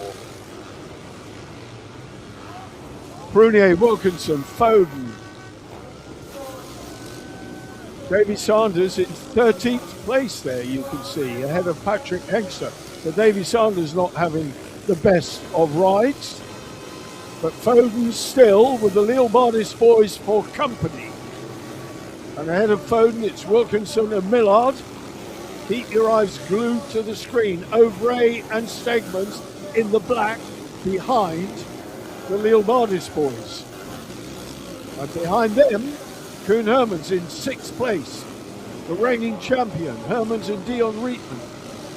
1 point to their credit from qualifying because they had a stop yesterday, a mystery stop, and it looked like the cutout came out, but it delayed them for a few seconds. That dropped them back, and they were able to bring it home 5th in their qualifying race. But now, Leelbardis is right with Dan Foden. Right-hand chair versus left-hand chair. Where's the advantage going to be? What about this injured right hand of Daniel Leelbardis? Is it going to stand the strain of 30 minutes plus 2 laps? Foden nearly stopped on that left-hander, but he squared it up and got the power down. Gennady Ovray still very much in touch. The Frenchman, with his Belgian passenger lurking.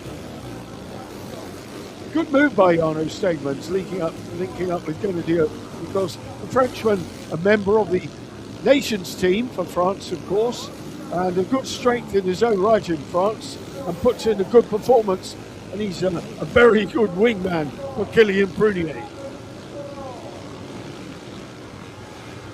Foden squaring it up, trying to get the power down on a right-hander. The strength, of course, for them is on a left-hander when they can really screw it and hang the back out. Down we go. Now, get the power on. Drive it, Dan. Drive it, drive it, drive it. Away over the jump. Pulled out a little bit there from Leobardis onto the start-finish straight. And that's what you need to do. Use the advantage of the left-handers when you can. Bright finish to the season last year for this Anglo-German pairing. Foden and Weinman were sensational together, winning races. Now, you've got to be pretty quick to win a Grand Prix race, and he gets out of the gate. His start speed is good, we see that. And look what he's doing when he's out there, holding his own admirably ahead of the Leobardis boys. Hermans sixth and taking the Lefferink boys with him. Lefferink in seventh and Grongman in eighth with Ross Vincent. That's a good ride for them.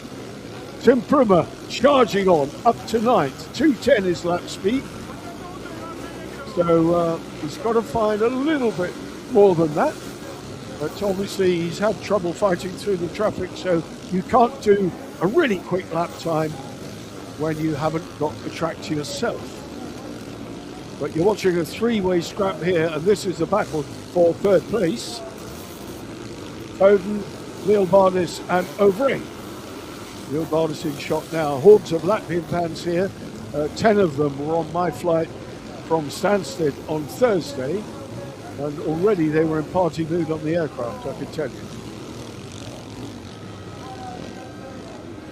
The Latvians, avid supporters, because such a strong tradition in the last 3 decades of cycle motocross in Latvia, and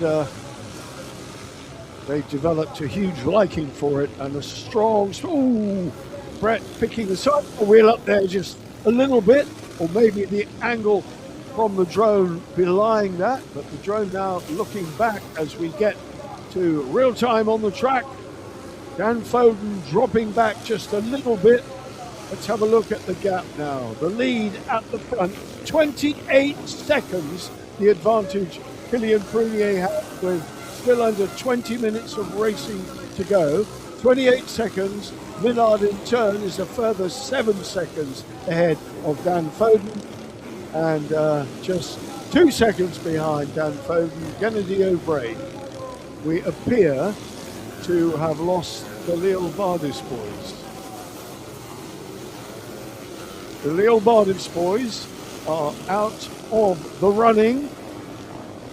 I did not see that. I was busy looking at the timing screen. But they have gone astray. Daniel and Bruno Leobardis not on the timing screen and not in shot. With Kennedy O'Bray elevated to 4th place now. Well, that's something of a personal catastrophe for Daniel and Bruno Leobardis. Let's hope that that injury is not aggravated for Daniel the driver.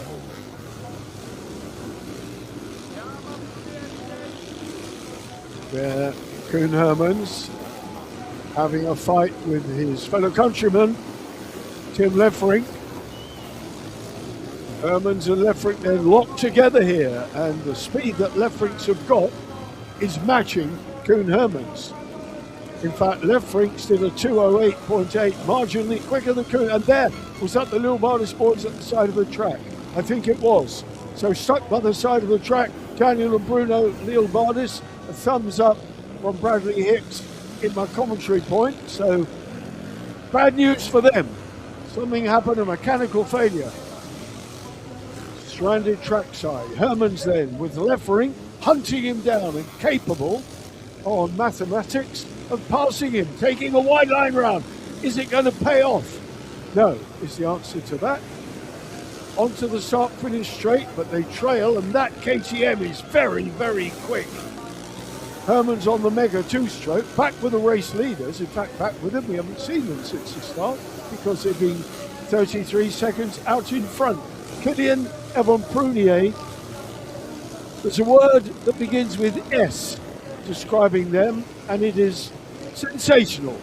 And that's all I can say. Absolutely amazing stuff on home soil. 5 points already from a qualifying point race win. And on target here for 25 points for a Grand Prix race win, but 16 minutes still of this Castelnau de Levy track to do before we can give them the accolade of the first championship win of the 2026 season.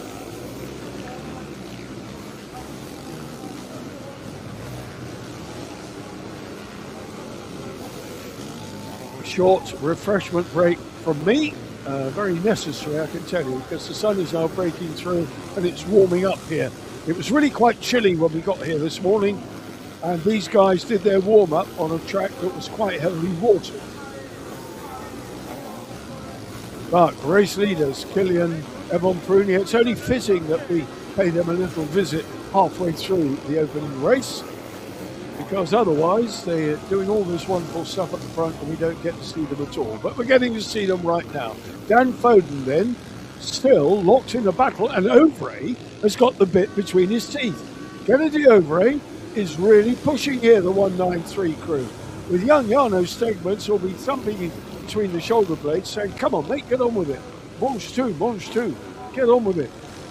That doesn't really mean get on with it. It means eat everything on the plate. Particularly when it comes to peas in those shells. Dan Foden and Noah Weinman have got the French-Belgium pairing for company, and it is looking good for Ovray here. He has really got the message. 4th place in a Grand Prix, not bad, son. You're doing well. Herman's still now elevated to 5th, of course, holding off Lefferink. They have both gone up a place. Tim Pruma is into 7th now. So we've got Herman's, Lefferink and Pruma almost on the same piece of track, with Marvin van Lukenen in 8th place, nursing Robbie de Vena almost certainly. But Marvin van Lukenen is lapping in the 2:11s, so a couple of seconds off the top pace, but nonetheless doing a job bringing it home. And at this stage in the championship, oh dear, rough.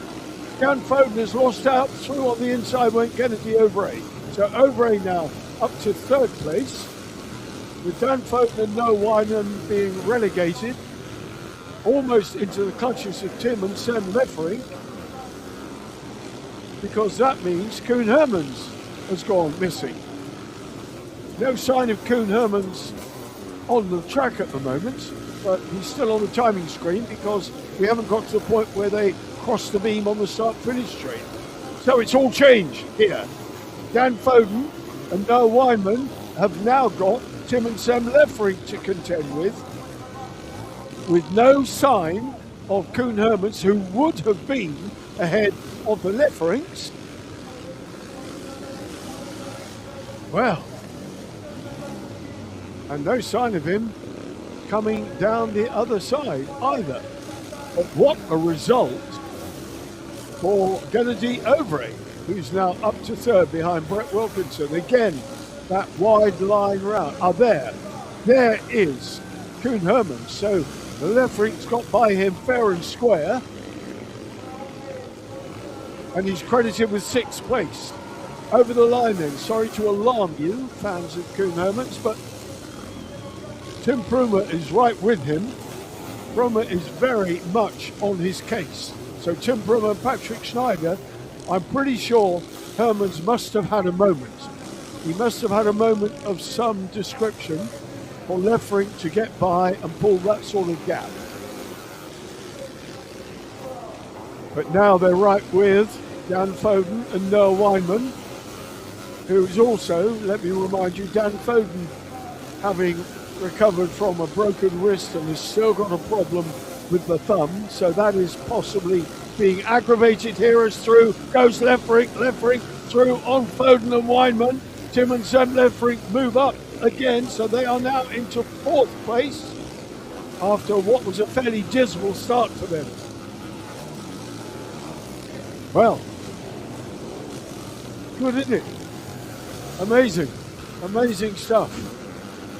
The second qualifying race yesterday was a bit like watching paint dry. No disrespect to those exponents who were in it, but once Koen Hermans was out in front, then, Prunier was out in front, I beg your pardon, then it was literally a procession. But now we've got anything but a procession because Tim Prumer is now there looming large. Has got past Koen Hermans.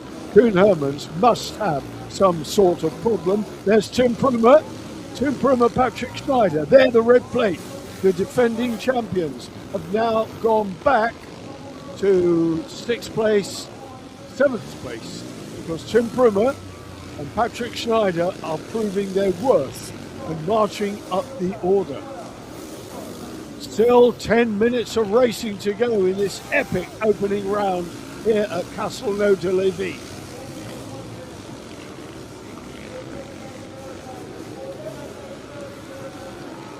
Hermans then over the line. He and Dion Rietman not showing the speed that we would have expected. They have lapped at 2:09s. Prumer now lapping at 2:08.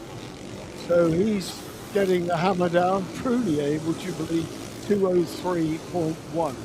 So where do the Frenchmen find an extra 5 seconds on a track like this? Well, they know it. It's technical. Wilkinson in the 2:07s, so Brett and Joe doing a good job. But would you believe 41 seconds behind the race leaders. Tim Prumer then has now got Dan Foden in his sights. Lefferink are through and away. Dan Foden now will fall victim if he's not careful in the next 10 minutes. 9 minutes as the clock ticks one more to Tim Prumer. Tim Prumer, Patrick Schneider.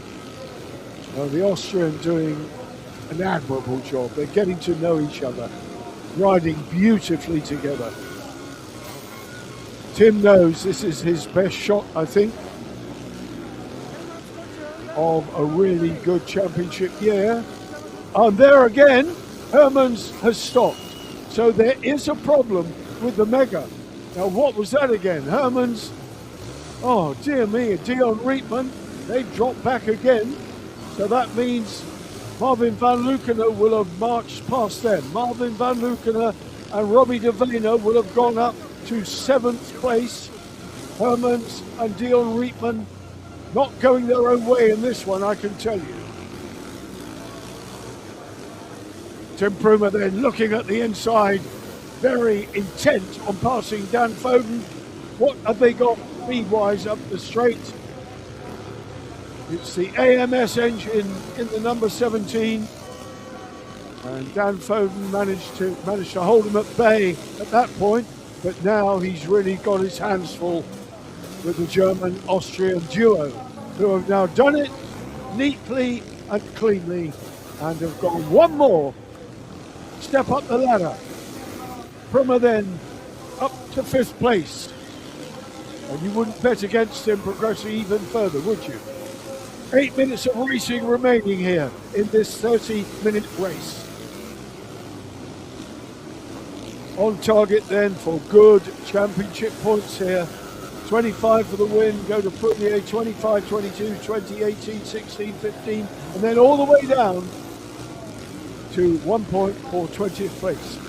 So lots to go for. You have to keep going here. There's ample opportunity to score points if you get in the top 15 or so. Decent points, that is.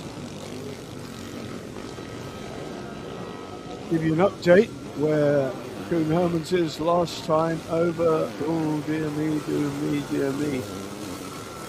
I didn't even see him on the timing screen, but it will have gone through. Mustn't take eyes off the action too much. 8th place behind Marvin van Lukenen. 8th place for Koen Hermans. Marvin then, the blue-shirted Marvin van Lukenen, Robert de Vena, who deserves a medal for going the distance here, if he indeed does go the distance. Race leaders now. 11 laps completed for Kilian and Yvon Prunier. An enormous 50-second advantage. Brett Wilkinson bringing it home in second though, that'll do nicely. Lefrinks up to third, having gone past Aubray and Stegmans. So Tim and Sam Lefrink are only 7 seconds behind Brett Wilkinson and Joe Millard. And that is where the battle for second is going to shape up. I can tell you, at the rate the Lefrinks are progressing, they're on the same, well, they haven't done a faster lap, but their last lap was quicker, a second quicker than Brett Wilkinson. So they've got 5 minutes of racing in which to catch the British pair. And the 94 red, white and blue French champions, race winners by a country mile if they pull this one off, will be in among the tail enders very, very shortly. Indeed they are. Already. That looks like Mike Hodges ahead of them. British crew. Over the line they go again. 12 laps completed.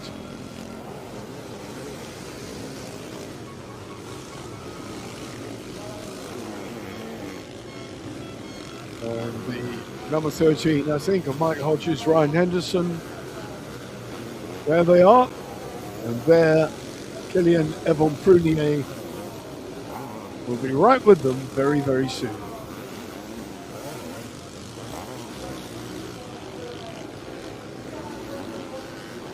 No disrespect, Mike, but the quick guys are coming. They're in a class of their own at the moment, I have to say. Wilkinson and Millard looking good, and here come the Lefrinks, not closing them down.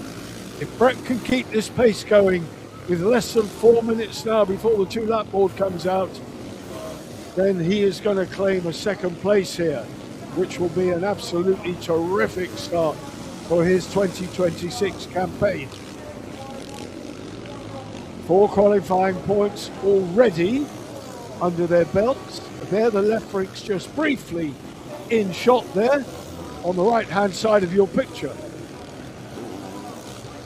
Let's see if we can get them both on the same bit of track. Not that we want that from Brett Wilkinson's point of view, but it will be interesting to see if we can get a visual perspective on just how close they're getting.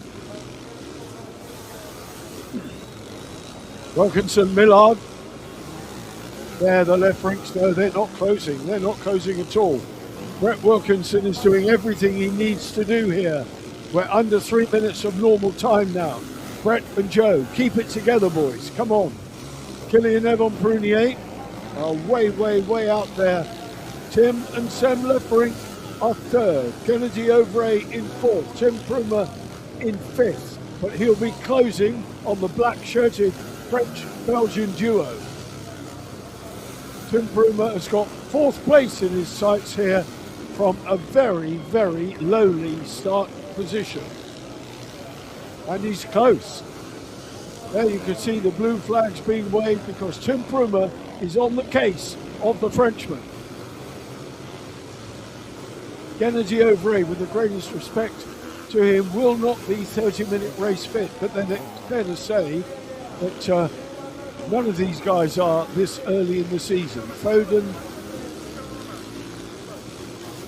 has been passed by Prunier, who has lapped up to 6th place here. This is just astonishing.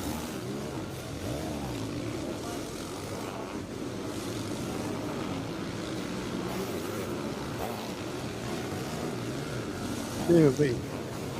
And maybe that wasn't Foden. There is Tim Pruma, and there's Kennedy O'Bray ahead of him and trying to gather my senses, get my wits together here. Because now that Prunier's among the tail enders, he's not even among the tail enders, he's among the first half of the field.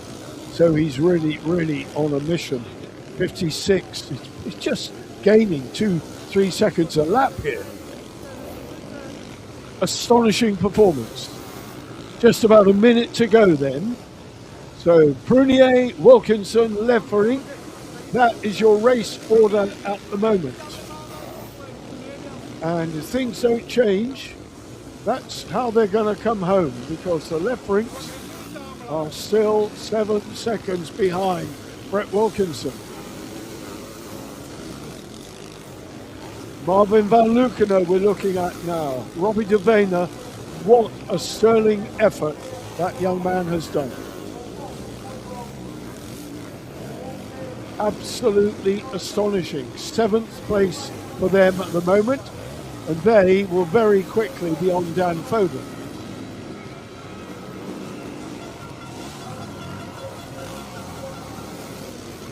Dan Foden still not in my sight at the moment.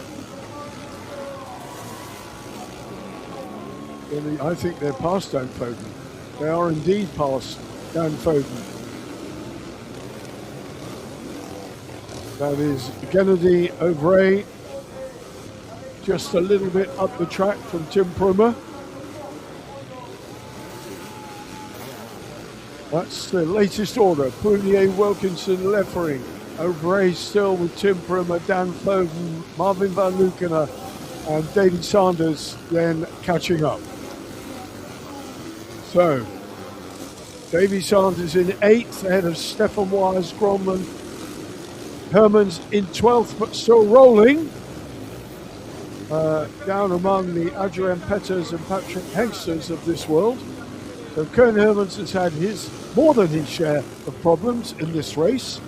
Tim and Sam Lefferink still in 3rd, but unable to close down. We are really into what will be 2 laps coming up very, very shortly. 2 laps to go then for Kylian Evon Prunier, with what has been an absolutely incredible display here. Brett Wilkinson, Joe Millard, what can I say? Just a sensational opening for them as well. And Tim and Sam Lefferink are going to bring it home 3rd, unless something unfortunate befalls them, but looking for 4th place. Tim Pruma right on the back now of Kennedy O'Bray, and he'll have 2 laps to do it in. Tim Pruma and Patrick Schneider are gunning for 4th place here. Over the line go race leaders.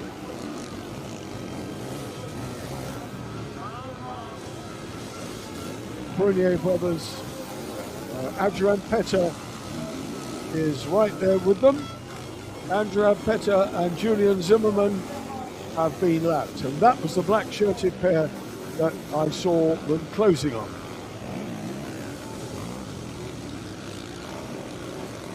And next up, well, I'm not going to take my eyes off this battle at the front, because I'm expecting Tim Pruma to really close down at the moment. The French pairing ahead of him, well, the French-Belgian pairing. Meanwhile, Prunier is charging through the field here. Just make sure, Kylian, that you don't get tangled up with a tail ender. That is certainly not what you want. Such is the speed that Prunier has got. It's incredible. Since jumping on that 4-stroke at the start of the season, he's not looked back, although having said that, he was trailing in the French Championship to Marvin van Lukenen, who's doing an admirable job here in 7th place, nursing a wounded passenger. And I can vouch for the fact, because I was in the medical centre at the same time as Robert de Vena this morning, and I saw the expression on his face when the doctor was pushing and pulling his leg about.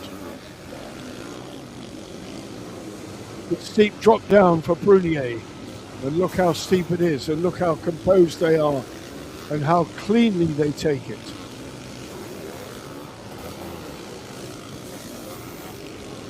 Wilkinson, 59 seconds adrift of the race leader, but still holding a 6-second advantage over Tim and Sam Lefrink, and that's all he can hope for, I can tell you. Tim Bruma still behind Gennady Ovray, but really, really on his case. Over they go, 16 laps completed, and it will be a final lap then for Kilian and Yvon Prunier, who have shown the rest of the field, indeed we in the commentary point, and all the spectators, just what can be achieved on home ground on a track you know when you've got the confidence that they have on the circuit. Amazing, amazing performance. Kilian even showboating a little bit here. There was never any question after qualifying yesterday that they would be the team to beat, and that has borne fruit for them and has come true in the most emphatic style. Prunier, Wilkinson, Lefrink, that is your top three going into the closing half a lap of this race. The opening Grand Prix, 30 minutes plus 2 laps of the 2026 season here on a copybook French circuit. The double step down for Davy Sanders. Here come the Prunier boys. Here come the Prunier boys, and they are almost in a position of lapping Davy Sanders. Yes, Davy Sanders, all the way up to 8th place. Absolutely unbelievable.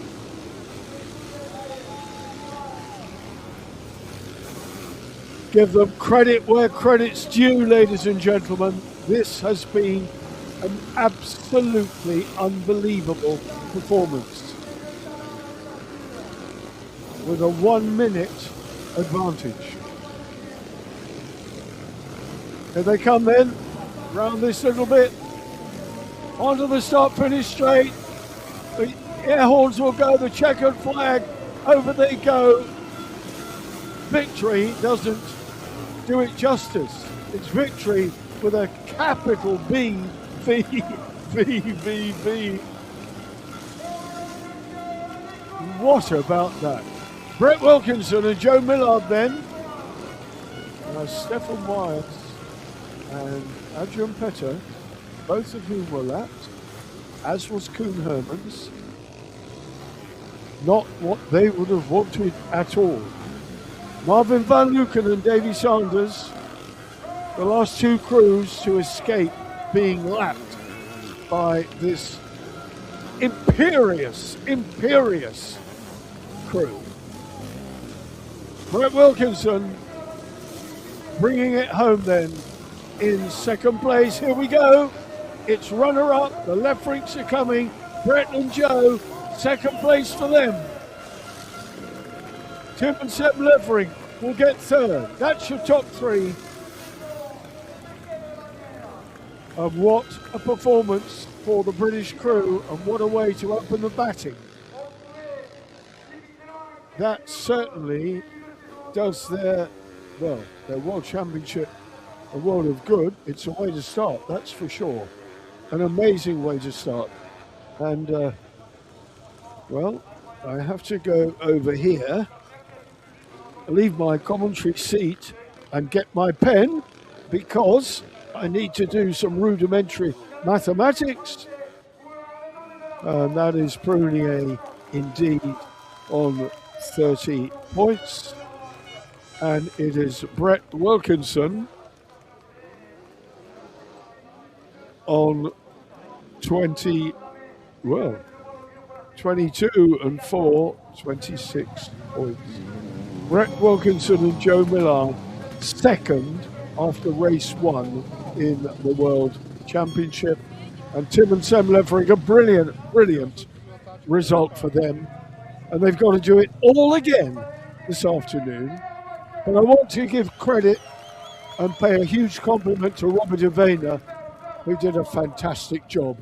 in Marvin van Lukener's sidecar, nursing the injury. Dan Foden likewise nursing an injury.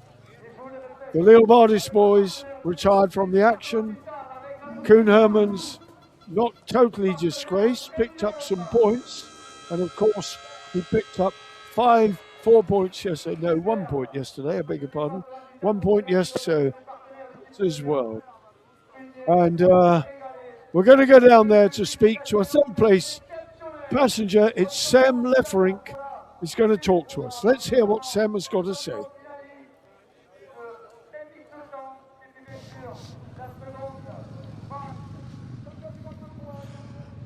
Sam Lefferink, it was a victory in the qualifying race yesterday and your third position in the first race of the season on the podium. That's brilliant stuff, isn't it? Yeah, we are really happy. We had a bad start. We have to come from place 9, so we are very happy with third place. And how important are the starts here? I mean, the track is quite slick, it's quite slippery, but the start is so vital. Yeah, it's a really small track. When you have whole shot, I think you win the race, but we are happy with the third place. Well, good luck for the races later on. All the best. Thank you. Thank you. Yeah, Sam, the passenger, of course, and I don't know why Tim doesn't talk to us. Maybe he's shy. Actually, he's not, but it's giving Sam the exposure, which is good for the passengers. And what a brilliant third place for them. And as Bradley said, a race win yesterday in qualifying, so they had 5 points and they pick up another 20, so they're third in the championship. We're going to talk to the runner-up crew now. And Brett Wilkinson, what a start to your season. Come on, Brett, talk to us.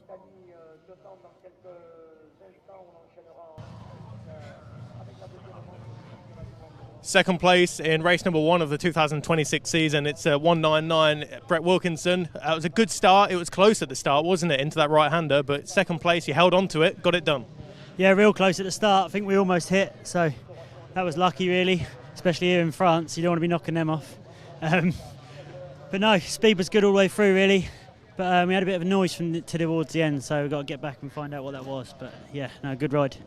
Bike's looking good there. Are there any changes that you can make between now and race number 2? With Killian Levy and Prunier, they were well out in front there, weren't they? So a few changes potentially? Maybe, yeah, but I think you've got to admit we ain't not going to catch them on a fair race today. They're so fast around here. And yeah, we're going to change, maybe rear tyre again, see what we got, and then go again. And you're first of the left-handed sidecars as well. Right in the start, there was quite a few of you in there, but you held on to it. Yeah, I looked behind in the third corner and see us all together, really, and yeah, managed to pull away and get a good gap in the end, which was nice. Yeah, thank you. Good luck for the race number 2. Thank you very much. Well done, Brett. And now there's a Prunier supporters shirt, but we're going to talk to we're going to get it from the horse's mouth, or the horse's passenger's mouth, put it that way. Evan Prunier is next up to talk to us. Come on, Evan. Let's hear what you've got to say. You'll be excited.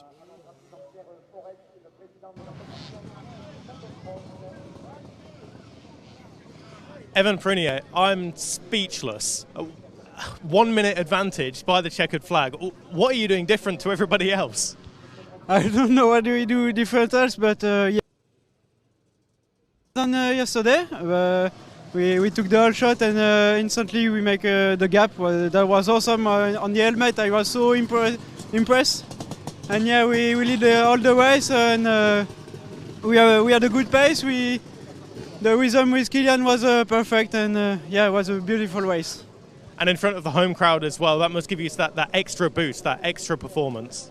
Yeah, for sure, the crowd is amazing, and I can only thank all our friend partners who was present today. It's awesome, the crowd is awesome, yeah, it's good. And the goal for race number 2, do it again? Yeah, for sure, the goal is do it again. Championship is long, we take what we can take and we will see. But yeah, for sure now the head is on the second race. Thank you, Evan. Good luck for race 2. Thank you. Absolutely amazing. What a track, local ground for them, and there they are, top of the pile, 25 points. The Prunier brothers, Brett Wilkinson, Joe Millard, absolutely, they'll be thrilled with that. Tim and Sam Lefferink, Pruma, he was lowly. He had a dreadful start, but a fantastic result to nail Gennady over at the finish. He did it, up to 4th for Tim and Patrick. and Gennady over, as I say. Then further down the order, Hermans, there you are, 11th place for Hermans and Rietman. The red plate, that's disappearing already, but what a shame for them. But an absolutely fantastic track, a fantastic opening sidecar race. There's more to come, of course, but before you see that, you'll see another quad race.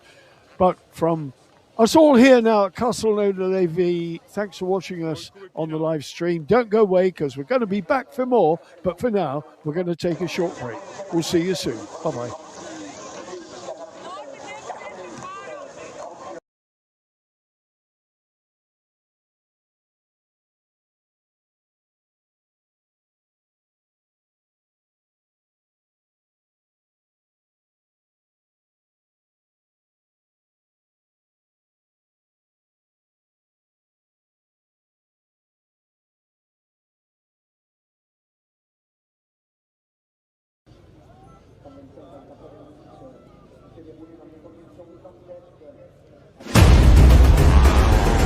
Williamson is 10 times the world champion.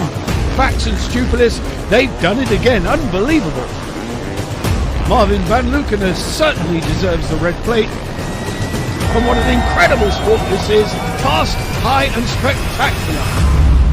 Unbelievable.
Good morning, good afternoon, good evening. My name is Bradley Hicks and welcome back to Castelnau de la Vie for the opening race of the 2026 FIM World Quad Cross Championship.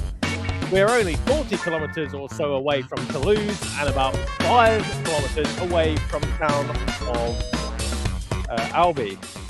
So this is a circuit, a beautiful, beautiful circuit.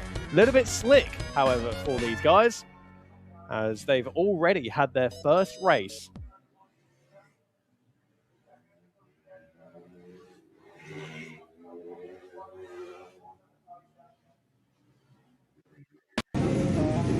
Race number 1 of this inaugural World Quad Cross Championship season, and all eyes really were on the trio of Kevin Saar, Patrick Torini and Harry Walker.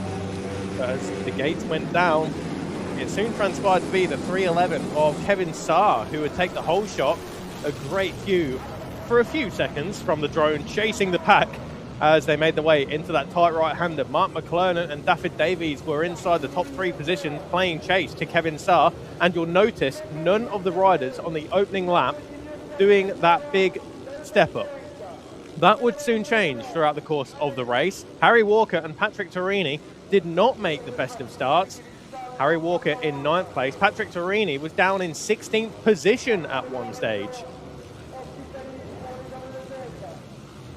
Kevin Saar, however, he was the man with the pace. He was quickest in warm-up earlier on this morning, and he would use that pace to his advantage. A slight setup change between yesterday's qualification race and today's full point-scoring event to make that machine a little bit softer for him. Big jumps here in Castelnau de la Vie, and some heavy landings as well. So that soft suspension, that softer shock absorber working in the favour of the Estonian rider.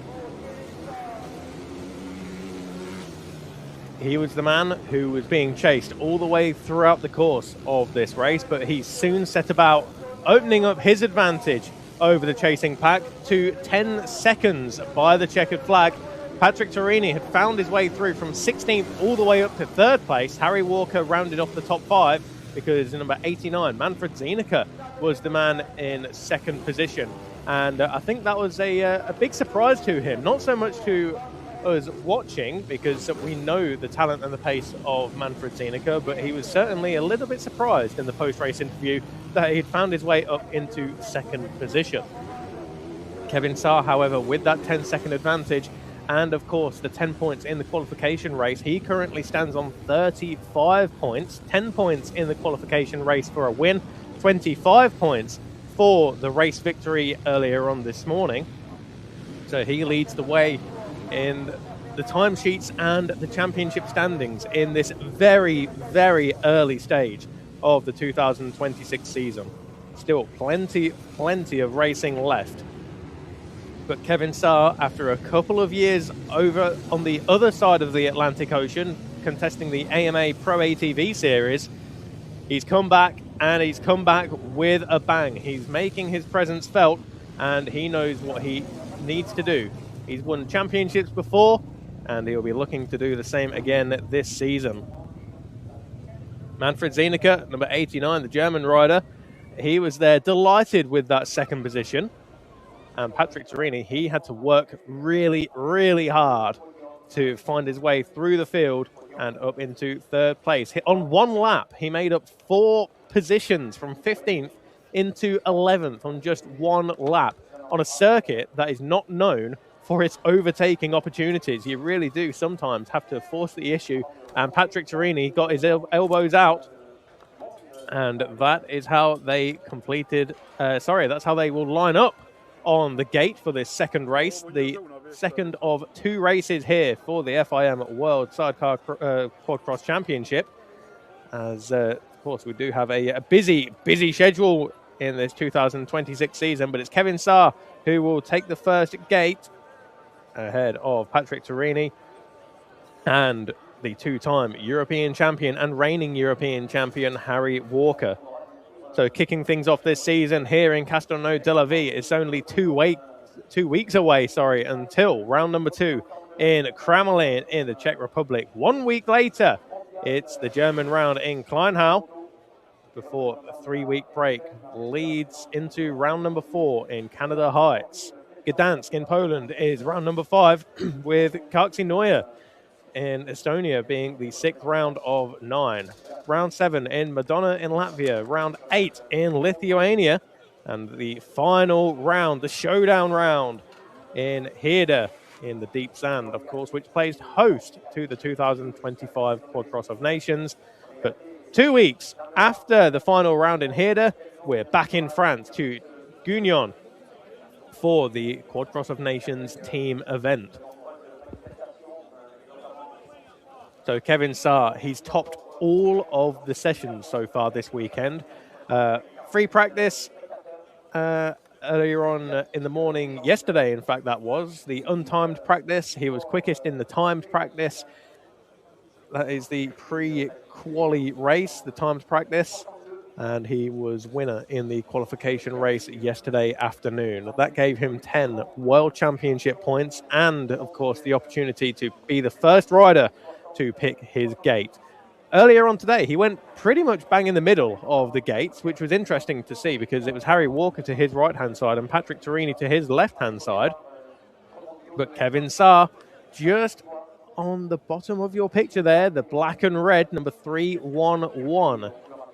Patrick Torini, number 51, who celebrates his 25th birthday here in the south of France, does Patrick Torini. So a big happy birthday to the former European champion. That was 2023 that he took the title. And that was after Kevin Saar's dominant run of 5 European championships back-to-back from 2017, 18, 19. Of course, no championship in 2020, but that is all in the past. 2021 and 22 went the way of Kevin Saar. 2023 had Patrick Torini's name written all over it, but in 2024 and 2025, it was the number 7 of Harry Walker. So let's have a look. This is the quad of Patrick Torini with the motocross engine in it. A lot of these guys, it turns out to be in the end here, are swapping from the quad engines to the motocross engines. And Kevin Saar was saying to me earlier on today when I was having to walk around the paddock that the motocross engine just gives a little bit more grunt and a little bit more torque. That was a thumbs up from number 15, David Davies. And number 526, that is Geordie Nicholas Gieler. He's ready for it. He's had a difficult weekend, I think it's fair to say, as Geordie Nicholas Gieler. He will be 16th to the gate. There is the number 30, the 17-year-old Welshman, Louis Holt. 189, Teo Gourmand. He will be 24th to the gate. Mark Stodnik, the Slovenian rider, 67. That's Gael Bustoyer. 126 is Ayrton Knowles. 169, the one and only Hungarian rider here this weekend. That's Christoph Karai. 44. Good to see that Yuri Brel is back behind the gate. He had to retire from the race earlier on, unfortunately for him. It looked as though that the rear suspension had decided that halfway through the race it had done enough and decided to not work anymore. It completely broken, and we saw that when the marshals tried to move that stricken machine away from the circuit. There was no resistance, there was no absorption to the shock as the 2-minute call goes out. Harry Walker, 3 times British champion, 2-time European champion, and earlier on this year, in fact, he, of course, won the sand race here in France, Le Touquet. So it's been a good run of results for Harry Walker, whether it's back at home for him in the United Kingdom, or whether it's in the European Championship, or even here in the French Sand Championship, which he won. It's been going well for Harry Walker, but Kevin Saar is another kettle of fish. Back in 2002, when we last saw Kevin Saar, I don't remember seeing Harry Walker that season. At least if he was, it wasn't consistently at every round. So this weekend really is the meeting of 5-time European champion Kevin Saar going head-to-head, that is, 3 ways, with Harry Walker and Patrick Torini. So the first 3 guys that you'll see line up on the gate have won the last 8 European Championships. 5 for Kevin Saar, 1 for Patrick Torini, and 2 for Harry Walker. Of course, if you were watching in Vesoul at the end of that 2025 European Quad-Cross Championship, it really, really did go down to the wire between Patrick Torini and Harry Walker. In the end, it did go to Harry Walker, but Patrick Torini put in the ride of his life to try and claim a second championship. But unfortunately, it was not to be. But I'm sure he'll be looking to add a World Quad-Cross Championship to his accolades and his CV. Plenty of spectators here in the south of France for the opening round of this World Quad-Cross Championship of all ages as well, which is great to see. We've got the new generation, the new wave of fans, and potentially riders could well be here. So Kevin Saar has opted for pretty much the middle of the gate. Not to split hairs, but that is essentially the middle of the gate. Patrick Torini a couple of gates away from him to his right-hand side. Harry Walker a couple of gates away from him to his left-hand side. And there you can see they're just spinning up the rear wheels to ensure that they get the traction off of the gate. 4th and 5th, that is Manfred Zienicke and Mark McClellan. That's Manfred Zienicke sandwiched in between Kevin Saar and Patrick Torini. Mark McClellan in between Kevin Saar and Harry Walker. 1-4-1, Sylvain Petit. Not sure what happened to him in race number 1, I must admit. But he ended the race in 16th position. So that is still 5 World Championship points in that race for Sylvain Petit. And of course, 6th in the qualification race yesterday afternoon. That will be 4 points for him. So if you are new to the world of quad cross, then it's a big welcome to all of you watching at home, at work, wherever you may be around the world. A big warm welcome here to Castelnau de la Vie. The weather earlier on, it was very cloudy and there was a little bit of a chill in the air. But I'm pleased to say that the chill has now gone. It's a warm day here. It's not as hot as what it was yesterday, but it is a warm day here, only 40 kilometers away from Toulouse. Just behind number 7, Harry Walker. That is 545 of the Lithuanian rider, Laurinas Mikalauskas. 89, Manfred Zienicke, 2nd place in the race earlier on today. And the key here really is to get the best start.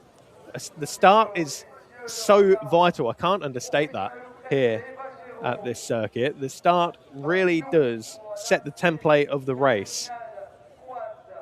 The green machine directly below our drone vantage point here. That is 141. Sylvain Petit, the first of the French riders to take to the gate.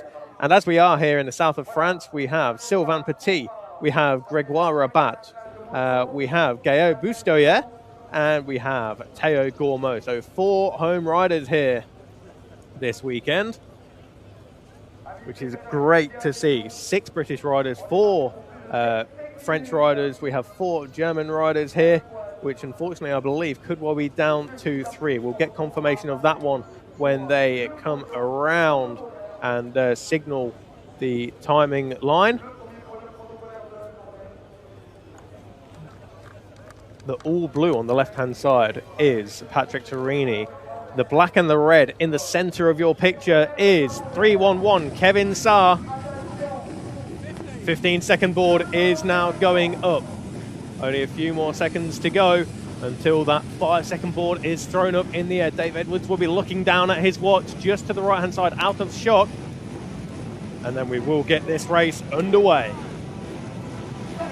5-second board is up. Clutch is in. All eyes down to the gate. Here we go. And we're going to chase the pack into this first turn away from the gate. And difficult to see from this distance, but as they go over the first of the tabletops into the left-hander, there's going to be plenty of jostling for position further down the order, but could well be Kevin Saar. Is it potentially who's out in front? A little bit of distance between themselves and the chasing pack, but everybody making it through safely. on the first few turns here. And then we can see over this big step down into 180-degree right-hander. You really do get a sense of the elevation changes from this drone perspective. They're looking down. That was the 135 of Matteo Stiller, who's directly underneath us now. The German rider, number 135 of Matteo Stiller. Of course, one of the two Stillers in this race. Number 45, Lucas Stiller, is there as well. He's number 45. As everybody jostles for position, a big step up onto the highest point of the circuit, which is just on the top of this tabletop. That looks like Torini. That looked like Torini just going through the picture as the white machines. That could well be Manfred Zienicke and Mark McClellan in that order. Sylvain Petit, Harry Walker is up next.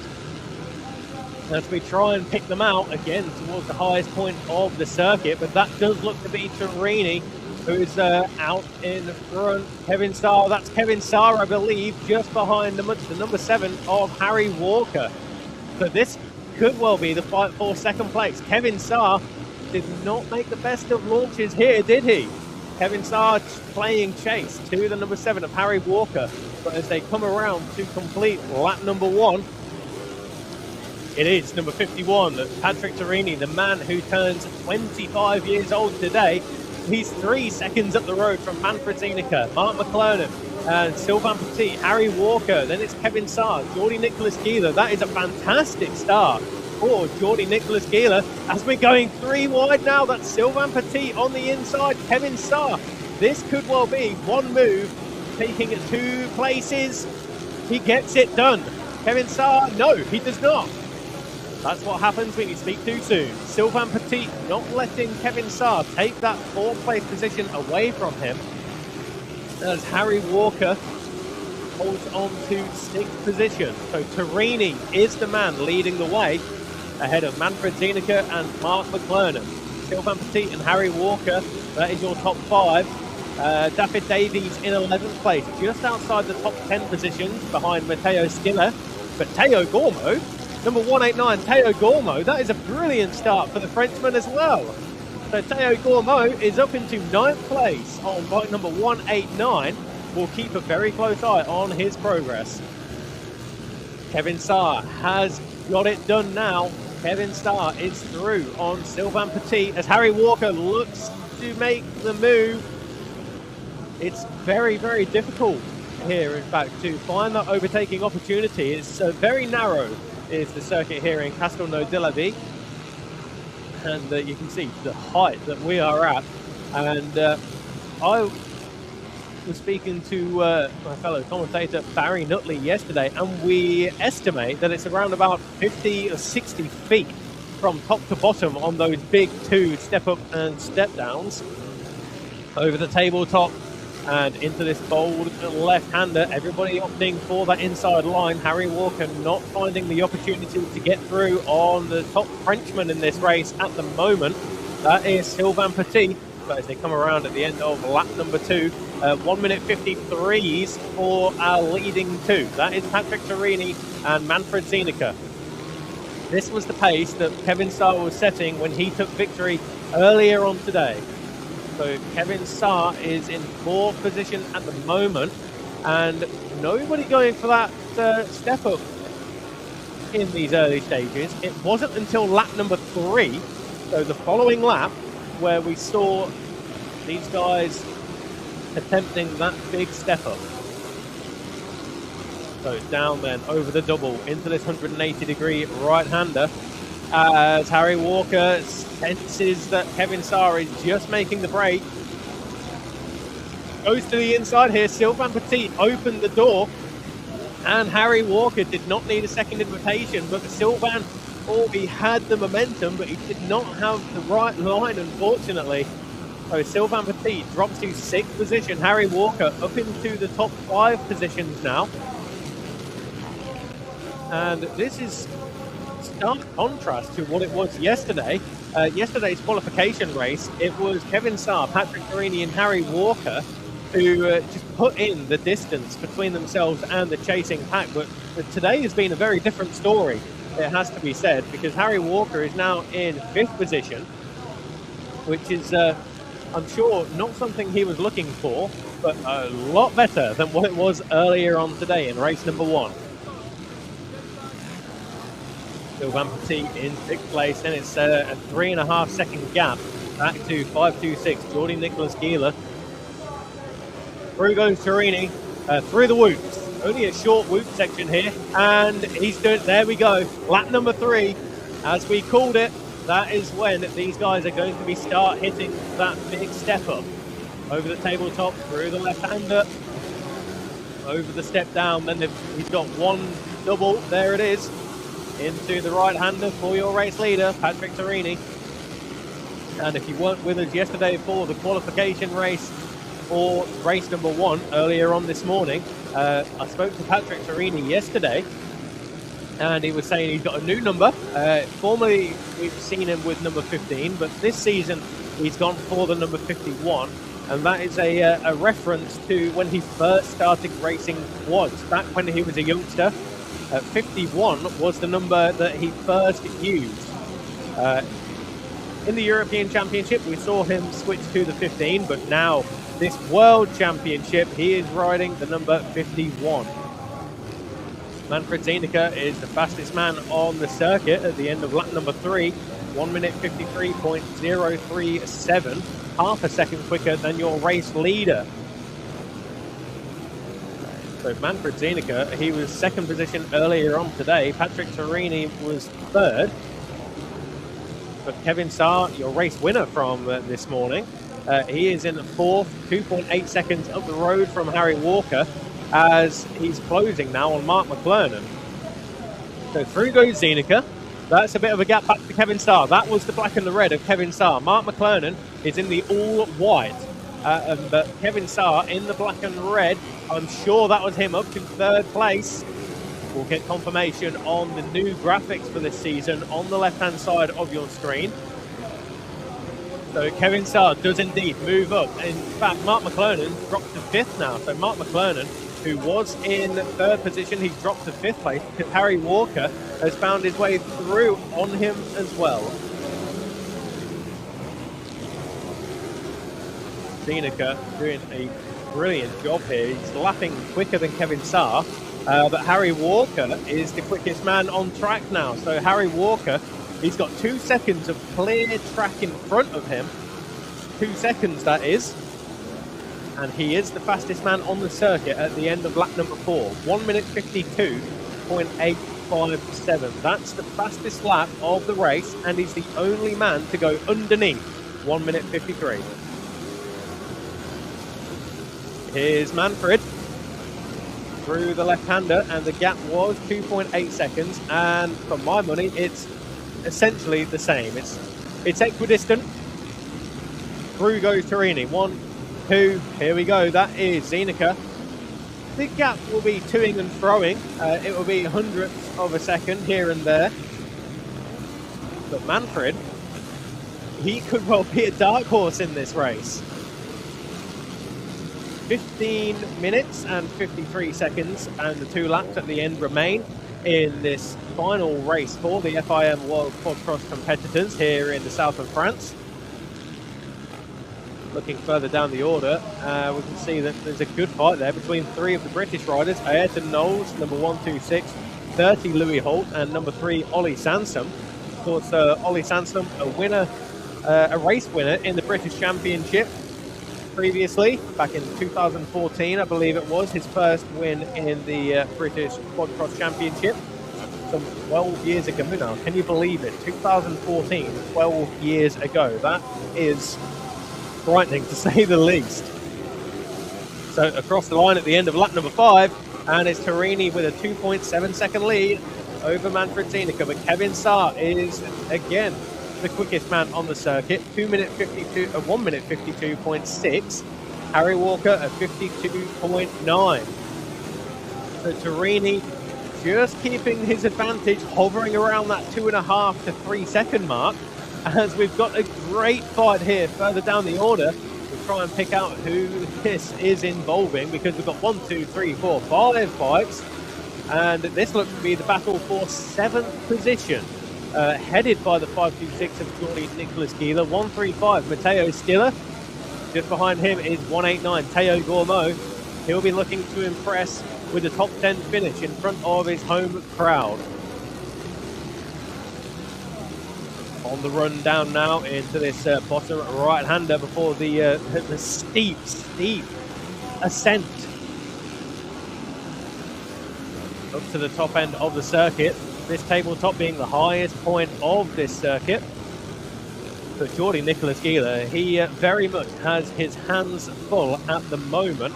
Matteo Stiller, Teo Gourmeau, Carlis Neyer, Yuri Kasper, and not too far away is the number 15 of David Davies. So less than 3 seconds from 7th down to 12th place. On the run back down from the top end of the circuit, there is Jordi ahead of Matteo. These guys fighting. In fact, it's Teo Gourmeau. My apologies. Teo Gourmeau has found his way through on Matteo Stiller. But Teo Gourmeau, second of the French riders in this race as we rapidly approach the half race distance mark. Carini, Zienicke, Starr, Walker, McLernon all across the line.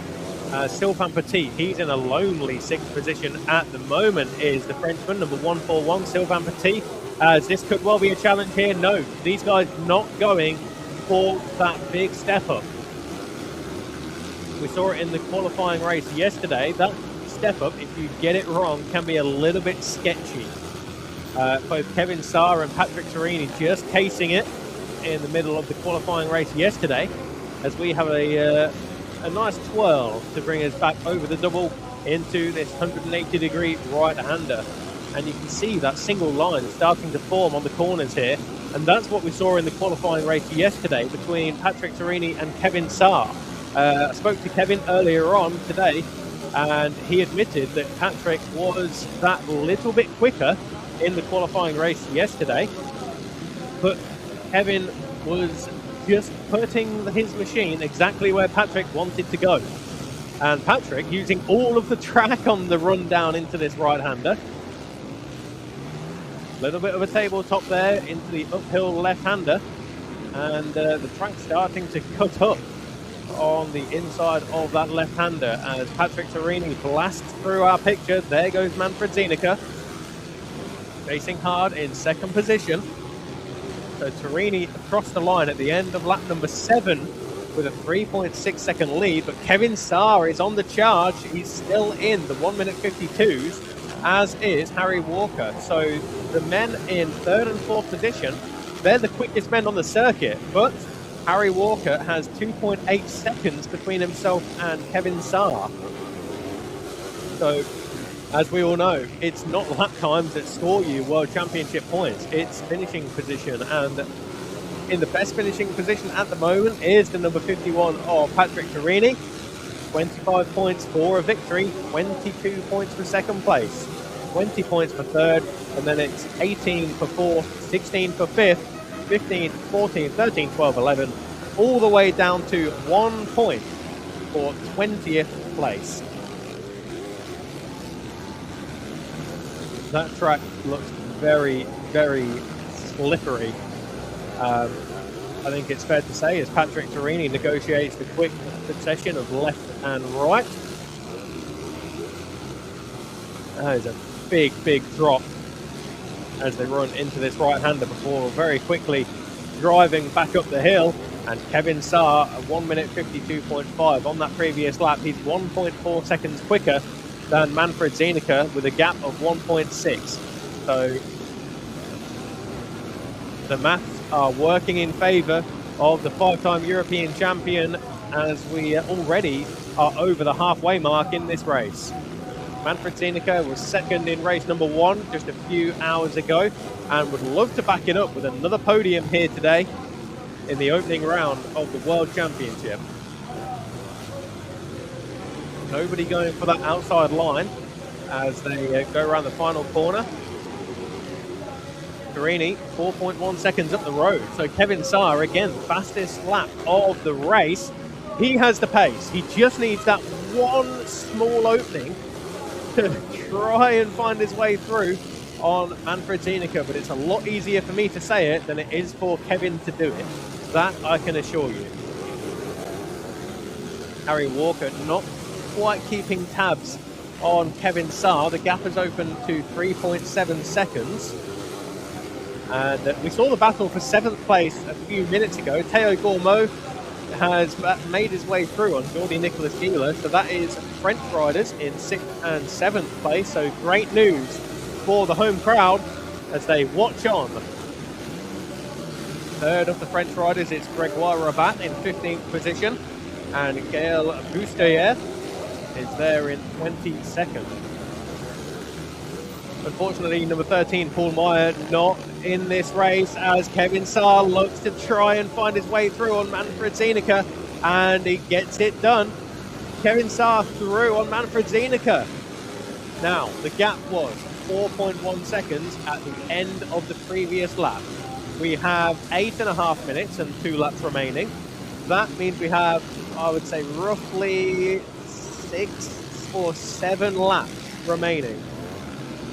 This is doable for Kevin Saar. Mathematically, it's doable. Whether that translates into reality, we'll have to wait and see. But we'll have our answer in about 12 minutes' time. Manfred Zienicke then, does he have the pace to run with Kevin Saar? Kevin Saar then acting as the carrot, dangling in front of the goggles of Manfred Zienicke. And that really is his golden ticket to try and catch up to Patrick Turini. So here we go, through the left-hander, through the whoop, and this big step up. You can see they really have to commit to it. And they start on the outside of the circuit and jump across to the inside through the step up as well. Very technical section of the circuit, as is the majority of this circuit, I have to say. Very narrow, very slick. Overtaking opportunities are quite hard to come by, but Kevin Saar just opening up the gap between himself and Manfred Zienicke. The gap between him and Patrick Turini is 4 seconds. So Kevin Saar, 4 seconds between him and Patrick Turini.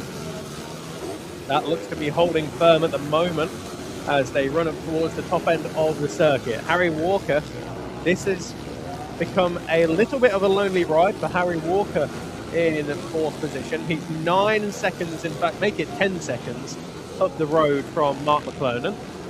Mark is 10 seconds ahead of Sylvain Petit. Sylvain Petit is 8 seconds ahead of Theo Gourmaud. Those fluorescent yellow Alpine Stars boots, easy to spot for the 3-time British champion of Harry Walker. Patrick Turini, a multiple Italian champion back in the National Series. And Kevin Saar, we've said already, a multiple national champion back in his home country of Estonia. So Kevin Saar, who we've missed from the European soil over the last couple of years, he's been over in the United States in the AMA Pro ATV series, and they have had their first couple of rounds already of their season.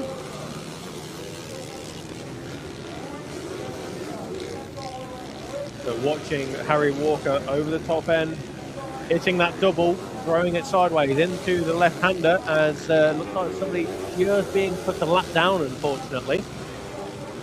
Everybody in the top 6 across the line. There goes Theo Gourmaud in 7th. The updates will be coming through very shortly on the live graphic on the left-hand side of your picture.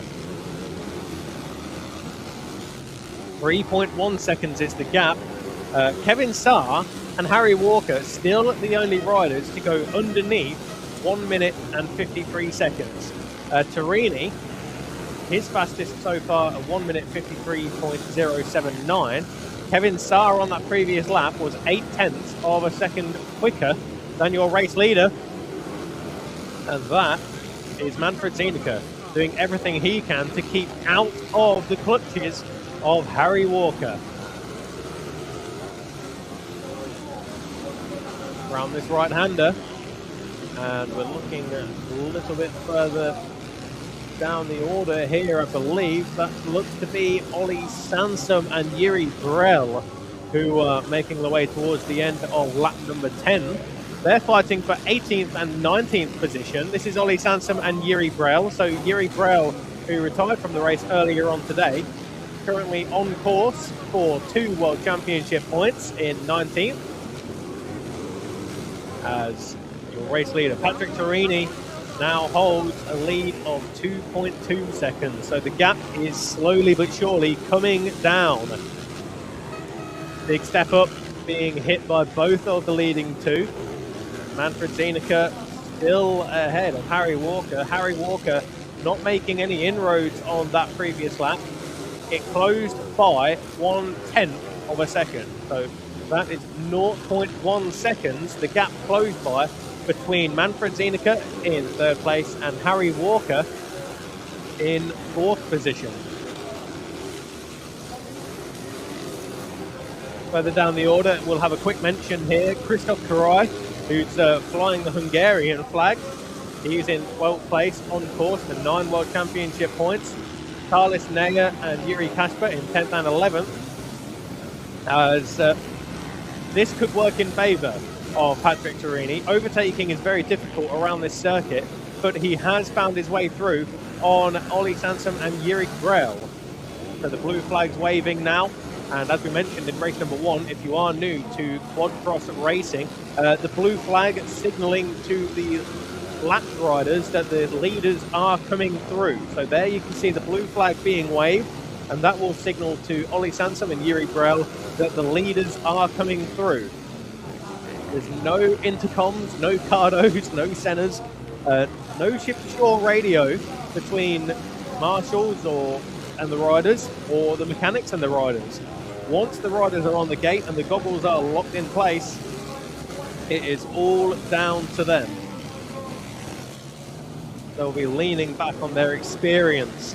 And despite only being 25 years old, Patrick Torini has a lot of that. He's leading the way ahead of the man who, at one point it seemed, was unable to be defeated. And you just saw there the rear wheels of Patrick Torini just catching the lip of the jump. And that will work in favour of 311 Kevin Saar. The gap is down to 1.4 seconds. And Harry Walker 3.3 seconds away from Manfred Zienicke. So Manfred just plucking away at those lap times to hold on to the final podium position. Torini 1.5 seconds ahead of Kevin Saar. Now, Kevin Saar has not spent a lot of time this weekend being the chaser. He spent a lot of it being chased, but not so much being the chaser. He led race number 1 earlier on this afternoon from start to finish. From the gate, he got the whole shot and there was no looking back for Kevin Saar. But in the qualifying race yesterday, it was a mistake from Harry Walker that promoted Kevin Saar up into the lead of the race. So Kevin Saar, if he wants to find a way through on the number 51 of Patrick Torini, he'll have to rely on the experience that brought him to multiple European and national championships, and he'll have to do it on merit, because Patrick Torini, on a day like today, and as motivated and as determined as he is for this season, he is not going to let Kevin Saar have it easy. That is absolutely for sure. Zienicke, Walker, McClonan, everybody in the top 10 positions holding that same place. But Kevin Saar is right there in the wheel tracks of Torini. In fact, Patrick Torini has just put in almost his fastest lap of the race. Watch him through the whoops. Up this big step up. No such dramas this time around for the leading 2. Further down the order, it would seem that unfortunately Mark Sodnik, number 273, did not come around to complete lap number 4. Number 126, Ayrton Knowles, did not complete lap number 7. So we are down to 21 riders currently circulating. So all but one will be scoring championship points. Through the left, on the run down now towards the bottom of the circuit, the bottom of this valley. Over the step up, and it is Turini who still has that advantage, but Kevin Saar, he's close, but not close enough to make a challenge. Boards in the pit area will be going out, so Patrick Turini will know exactly where Kevin Saar is in terms of distance behind him in seconds, but he won't know where Kevin Saar is stronger or weaker than him. That is a disadvantage when leading the race, because Patrick Turini, so far, he's had no one to reference his speed against. But Kevin Saar, he knows exactly where his strong point is, he knows where his weaker points are, and that softer suspension setup is certainly working in his favour.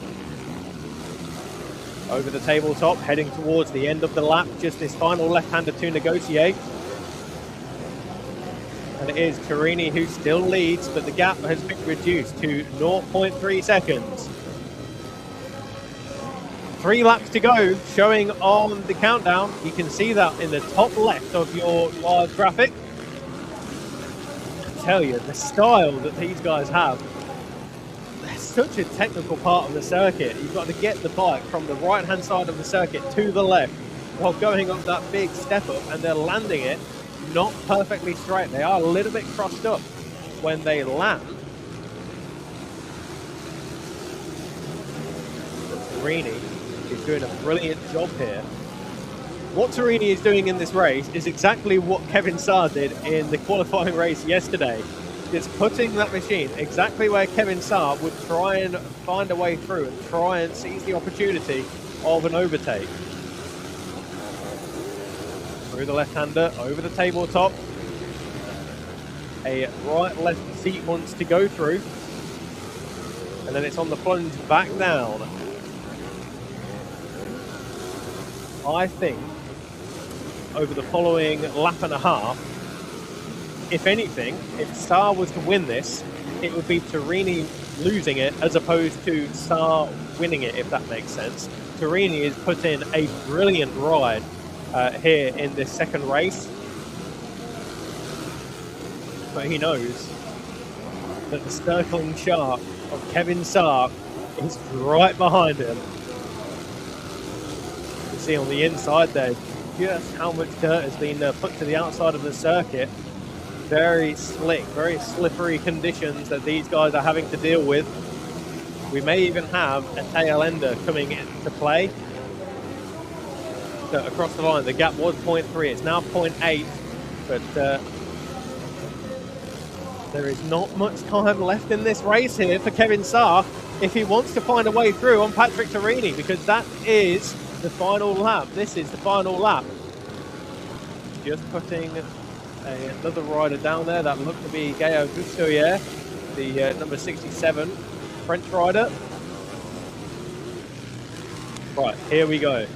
We may even have a tail ender coming into play in the closing stages of this final lap. Over the tabletop, and Turini has that slender advantage over 311 Kevin Saar.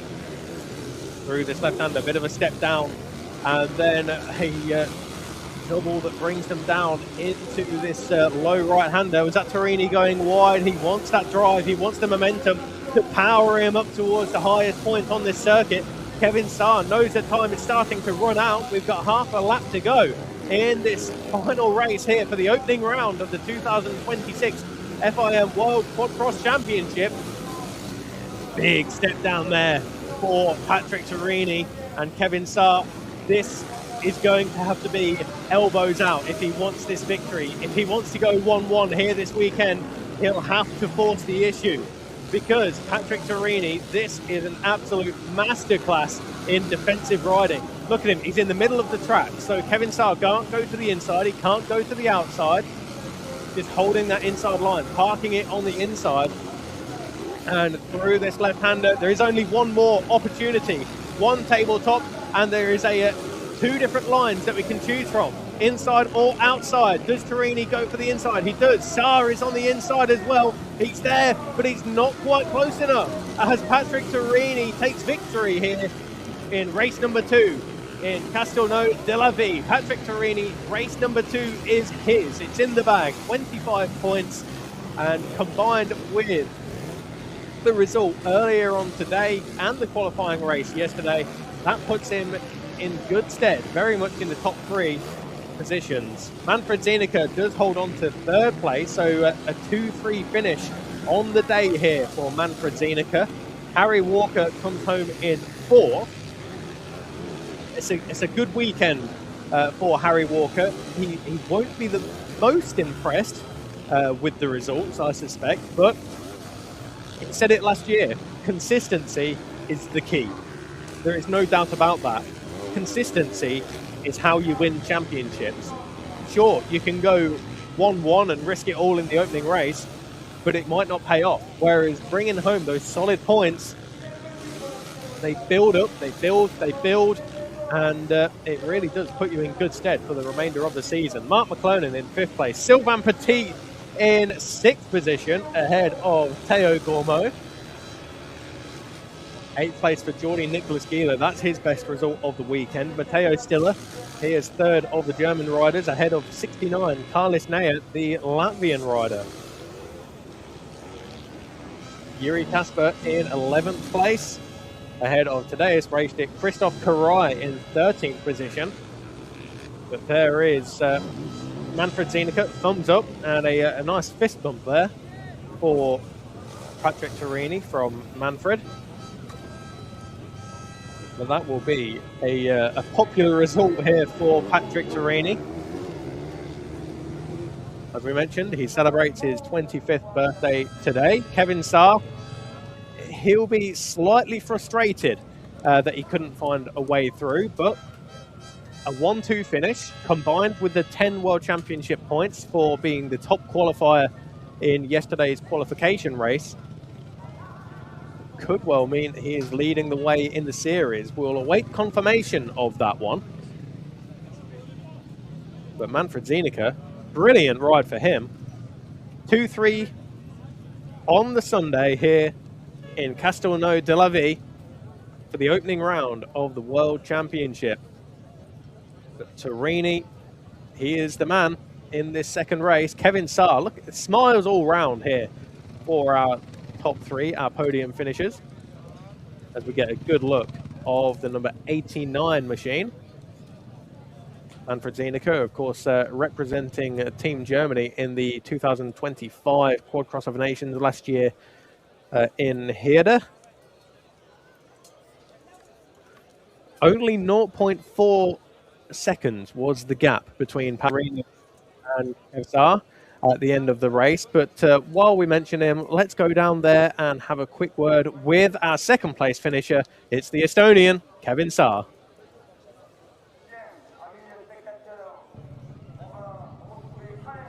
Well, Kevin, not the best start. You threw everything at that, but not quite enough. Maybe one more lap, eh? Maybe. I think I could have been more aggressive, but I knew I had the overalls. I didn't want to do anything dumb. Didn't want to make any mistakes. So, his race was still good. Start wasn't the best, but I worked my way up, and I knew I had to get at least second to get the overall. So that was the plan from the beginning. And in the end, we had a really good battle with Patrick. He was going very fast, and yes, overall very good day for me. It's a terrific way to start a new World Championship, isn't it? For sure. Of course, I would have been more happy if it was all perfect, but in the end, it's overall that matters, and very good points in the bag. Well, it's been proven you're a perfectionist. You know, you're allowed one mistake every now and then. Maybe. I'm very hard on myself, but no, I'm still happy. Well, congratulations. Well done. Thank you very much. Well, that's an understatement, if I ever heard one. Kevin is absolutely a perfectionist. Nothing other than first is what Kevin Saar wants. But in first place in that race number 2, it's the Italian number 51, Patrick Torini. Take it away, Barry.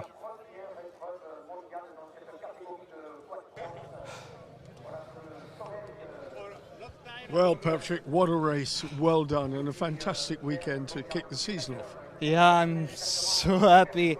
I I take a good start. I'm leading all the race. The last 10 minutes, I take a good battle with Kevin Saar. So I'm happy. Also today is my birthday, so it's a fantastic day for me. Well, many happy returns, first of all, but you had to ride really defensively those last 2 laps, middle of the track it seemed. Yeah, because I'm so tired, and when I see Kevin arrive, I start to close the whole line. So he is very fast, and I save my first position. Yeah, I mean, he really is so good, isn't he? And you're now a class act as well, let's face it. Yeah, it's good now. It's good for a championship, so it's good. Well done. Thank you. It's been a good day for Patrick Turini. We saw it on those final couple of laps that he was just riding so defensively. There was no riding, no offensive riding, and well, it paid off with a victory. Third place in that race, going 2-3 today. It's the number 89 of Manfred Zienicke.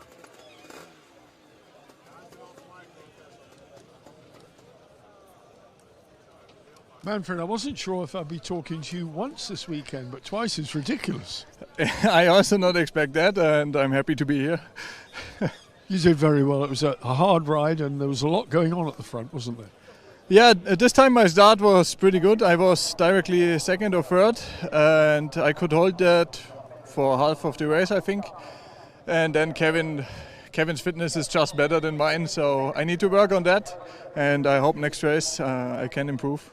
Is it fair to say that early in the season nobody is particularly fit?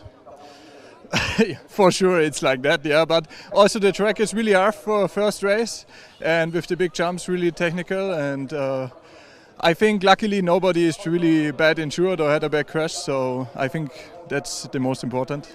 It's a real pleasure. You're a nice guy, and it's nice to see you getting a result like this. Yeah, thank you very much. It's nice to be here, and I think we see us more times this year. Good luck. Thank you. Brilliant stuff there for Manfred Zienicke, but here is the overall classification. A 1-2 finish for Kevin Saar puts him on top with 47. Patrick Turini, that's a 3-1 finish for him, with 45 points. Manfred Zienicke, a 2-3 finish for 42 points. Harry Walker, he'll come away from this weekend with a few things to learn and focus on before we head to round number 2 in Kramelin in the Czech Republic in just 2 weeks' time. Ayrton Knowles there, 4 points for him, 4 points in the World Championship by Ayrton Knowles. Ollie Sansom, a 3-point scoring finish in 18th place, that is, and a 19th place for those 2 points.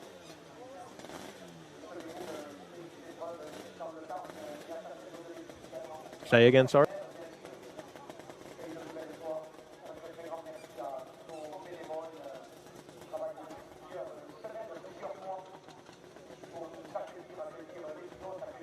Okay, thank you.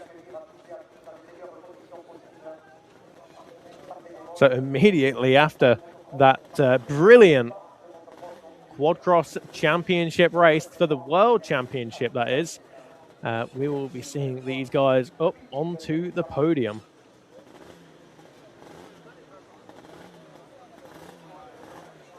So we just saw our overall top 3 there. So third place, as we mentioned, was Manfred Zienicke. Second position for Patrick Turini, but Kevin Saar, it's his first time back here on European soil for quite some time outside of the nation's events, and he goes ahead and takes a 1-2 finish for those 47 points in the 2 races here today.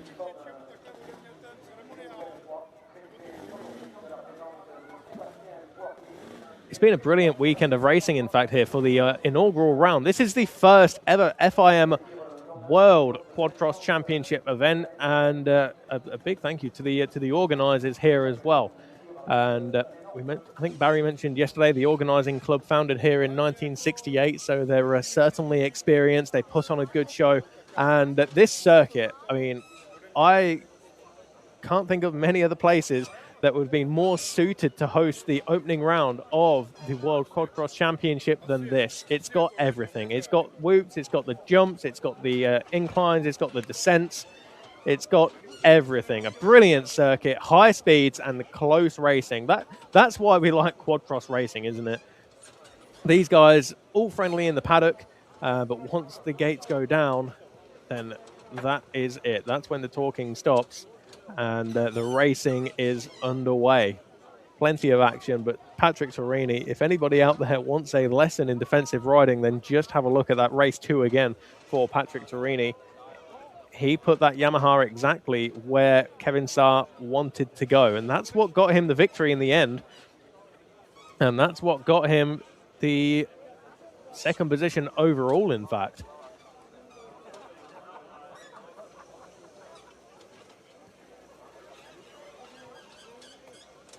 So temperatures here are a little bit warmer than what they were earlier on today. The cloud is starting to make way now for blue skies. I can just see out the back of our commentary position here that the blue skies are coming overhead, and it's 21 degrees at the moment. Yesterday was quite a lot warmer. It certainly felt a lot warmer. But the conditions today certainly much more suited for the racing action. So after 25 minutes and 2 laps, it came down to 0.4 of a second. Of course, Kevin Saar, the victor in the race earlier on this morning over Patrick Torini. In fact, Manfred Zienicke, my apologies, by 10 seconds. But in complete contrast to that, race number 2 won by 0.401 seconds. It's only 2 weeks until we see these guys back out in action in the World Championship in Kramelin in the Czech Republic for the second round of 9. Round number 3 is just 1 week afterwards in Germany in Kleinhau. And then it is a 3-week break between Kleinhau and round number 4 off of mainland Europe and into Kent in the United Kingdom for Canada Heights. Round number 5, just 1 week afterwards in Gdansk in the north of Poland. And then 1 week after that, we head over to Estonia for what will be the home round for the championship leader, Kevin Saar. That's round number 6 in Estonia. Round number 7 is about 5 weeks afterwards. So a bit of a summer break between round 6 and 7. But when we come back, across the weekend of July 25th and 26th, it will be to Madonna in Latvia. From Latvia, we head to Lithuania for the penultimate round just 1 week later. That's the first weekend of August. And then between rounds number 8 and 9, we head to Heerde in the north of Holland across the weekend of September 12th and September 13th. For the final round, where we will be crowning our first ever FIM World Quad Cross Champion. Will it be Kevin Saar? Could Patrick Torini take it? Will Harry Walker come back strong after this weekend's 4th position overall? Maybe there's somebody else. We won't know until we tune in to the FIM-Moto.tv live stream, as we welcome the number 89 of Manfred Zienicke up onto the podium. A very likeable man is Manfred Zienicke. Takes the time to talk to us when we're walking around the paddock and performing our interviews. Plenty of fanfare for his overall podium finish, and that is with a 2-3 finish. Second here this weekend for this French GP round, it is the number 51 of Patrick Torini, who just about gets up onto that second position. A great way to celebrate his 25th birthday as we welcome the number 311, the Estonian. It's Kevin Saar with a 1-2 finish across the both races here in Castelnau-de-la-Vie. He steps up onto the top step, and 47 World Championship points accumulated over the 2 races today with a 1-2 finish.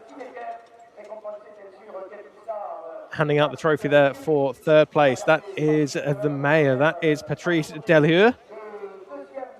So thank you to Patrice Delheur for his contributions here this weekend. Second place is president of the club here in Castelnau de la Vie. That's Esther Bosabouf.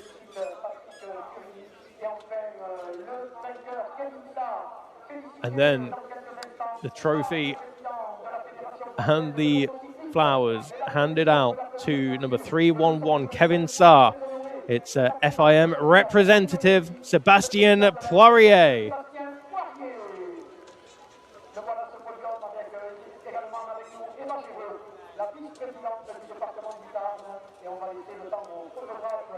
So plenty of photos we'll be taking here and will be spread across the world, whether it's social media or journalist outlets, whatever it may be. These pictures will certainly go down in the history books, because what we are looking at right here, right now, is the first ever podium of the FIM World Quad-Cross Championship. A historic weekend with Kevin Saar on top. That is Sabine Olariu handing out the red plate to Kevin Saar.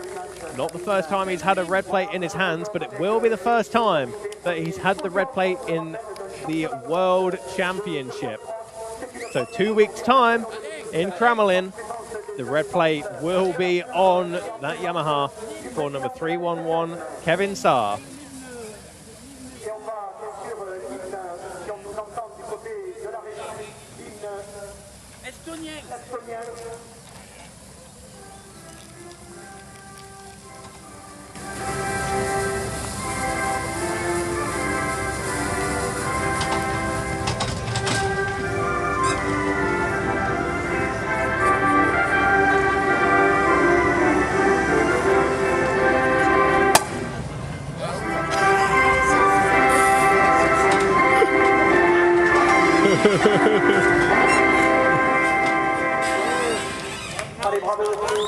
The sounds of the Estonian national anthem sounding out loud and proud as Patrick Torini, I don't think he could get the champagne bottle much closer to Kevin there if he tried.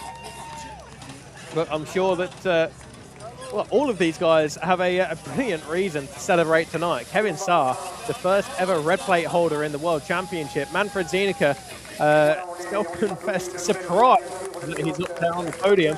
Not so much of a surprise because he's a brilliant man, brilliant rider with great talent is Manfred Zienicke. And of course, up on the podium, Patrick Torini as he celebrates his birthday today here in France. And that then will be the conclusion, unfortunately, I'm sorry to say, from myself, Bradley Hicks, here from Castelnau de la Vie. It's been an absolute privilege to bring you these two fantastic World Quad-Cross Championship races. Kevin Saar is the man on top, with Patrick Torini and Manfred Zienicke chasing hard. Harry Walker will have some work to do between now and Kremlin, and Mark McClonan, we hope to see him in a couple of weeks. So from ourselves and everybody here in the south of France, thank you very much for watching this live stream from FIM-moto.tv. But don't go anywhere, of course, because we do have the final race of the FIM World Sidecar Cross Championship. Can the Pruniers make it 2 from 2? Don't go anywhere. We'll find out shortly. Take care.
Williamson is 10 times the world champion. Fax and Stupilis, they've done it again. Unbelievable. Marvin van Luken certainly deserves the red plate. And what an incredible sport this is. Fast, high and spectacular. Unbelievable. Welcome back to Casino de Levi, and the first race was an absolute cracker. And I can tell you, no one expected it to be the way it was, but it was a fantastic start by Kilian and Yvon Prunier, the French champions and the current favourites here. They zoomed into the lead, which was absolutely enormous. And by the end of the race, would you believe, their lead over the second place was 1 minute. Yes, 1 minute. Brett Wilkinson and Joe Millard hit the second place spot straight away. Mike Hodges, Ryan Henderson were there, and then we had Dan Foden and Noah Wyman. So we had 3 left-hand British sidecars, second, third and fourth. But there was a lot of traffic queuing up behind them, and it wasn't to stay that way for long. Koen Hermans was on a bit of a charge. He obviously needed to get up there, so he really put the hammer down. Marvin van Luken did not have a good start, but he was in fact nursing an injured passenger. The Lefferink boys showed what they were made of, and they gradually began to up the pace in pursuit of Brett Wilkinson and Joe Millard. The Lefferinks there still attacking. Dan Foden in red did a really, really good job. Hodges was still there, but gradually the British crews faded and the rest of the field made gains. Tim Prumer did not have a good start. He had to work really hard from something like 15th place. From the drone, you could see the narrow parts of the track where it was very difficult for crews to overtake and pass, but nonetheless, they did manage to find their way past. There was a surprisingly good showing for Gennady Ovray and young Jarno Stegmans, the French-Belgian pairing. They were very strong. The Lefferinks by this time were making amends, and they're at the bottom of your picture now, making hay while the sun just about began to shine here. On the closing laps, Kilian and Yvon Prunier, as I say, 1 minute out in front, could showboat and play to the crowd, and certainly play they did. What an amazing performance on home ground for the guys who almost lifted the championship last year, but not quite. Almost is never quite good enough. It was Hermans and Ben van den Bogart who did it, but they, well, not Ben van den Bogart, but Hermans and Dion Rietman did not have luck in this race one here in Casino de Levi. They actually stopped twice and ended up in 11th place. But what a ride by Kilian and Yvon Prunier. The air horns blew, the flags waved, the fists punched the air, and victory was theirs, with Wilkinson and Millard bringing it home in second place from the Lefferink brothers, and a celebration wheelie from Killy there on his new big 4-stroke. Here's Wilkinson coming over. They were thrilled with that, and they currently now, as a result of the points and qualifying points, sit second in the standings going into this race 2, which we're about to see. Wilkinson and Millard second, then Tim and Seth Lefferink third. Breathtaking stuff. This is how they line up then, by virtue of their qualification, nothing to do with race 1.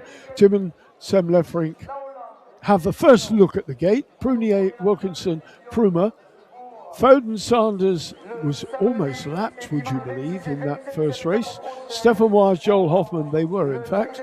Gennady Ovray really acquitted themselves well, and they start from 8th place.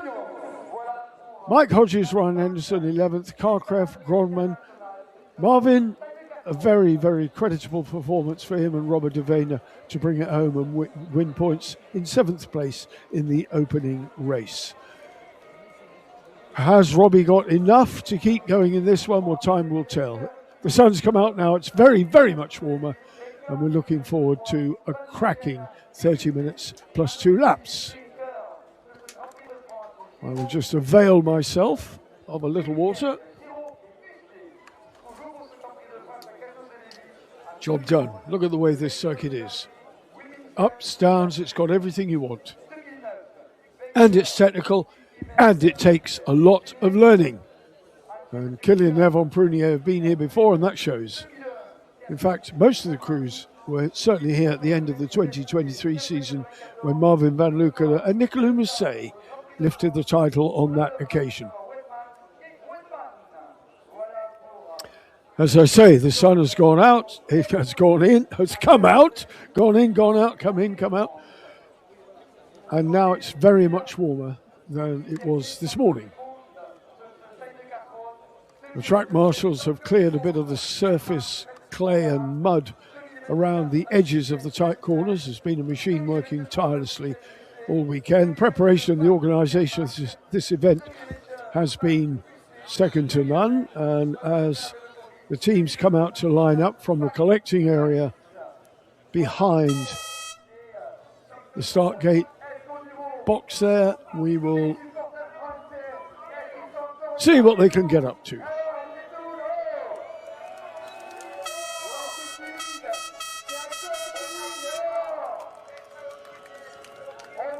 The Leobardis boys, as a Latvian fan there waves at the camera, were not lucky in race one.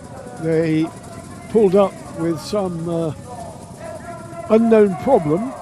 Fortunately, it wasn't a crash, but Daniel is nursing an injured wrist.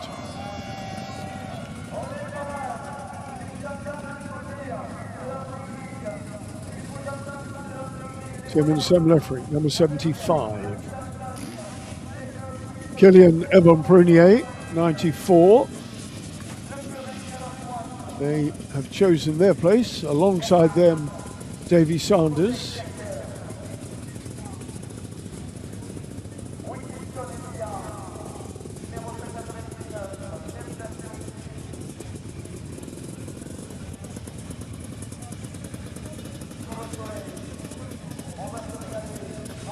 Going along, there's Stefan Wires.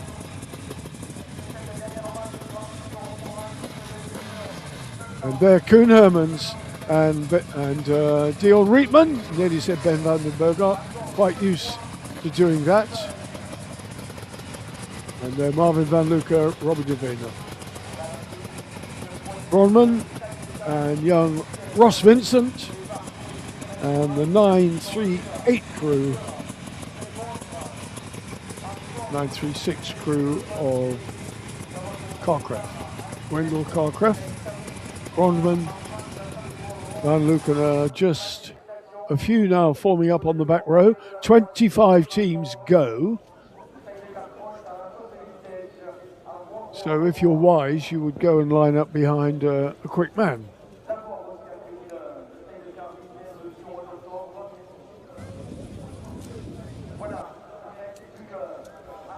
The crowd now stripped to their t-shirts. It's that warm outside now, about 23 degrees, which is very nice. Koen Hermans and Dion Rietman need some good luck in this one, that's for sure.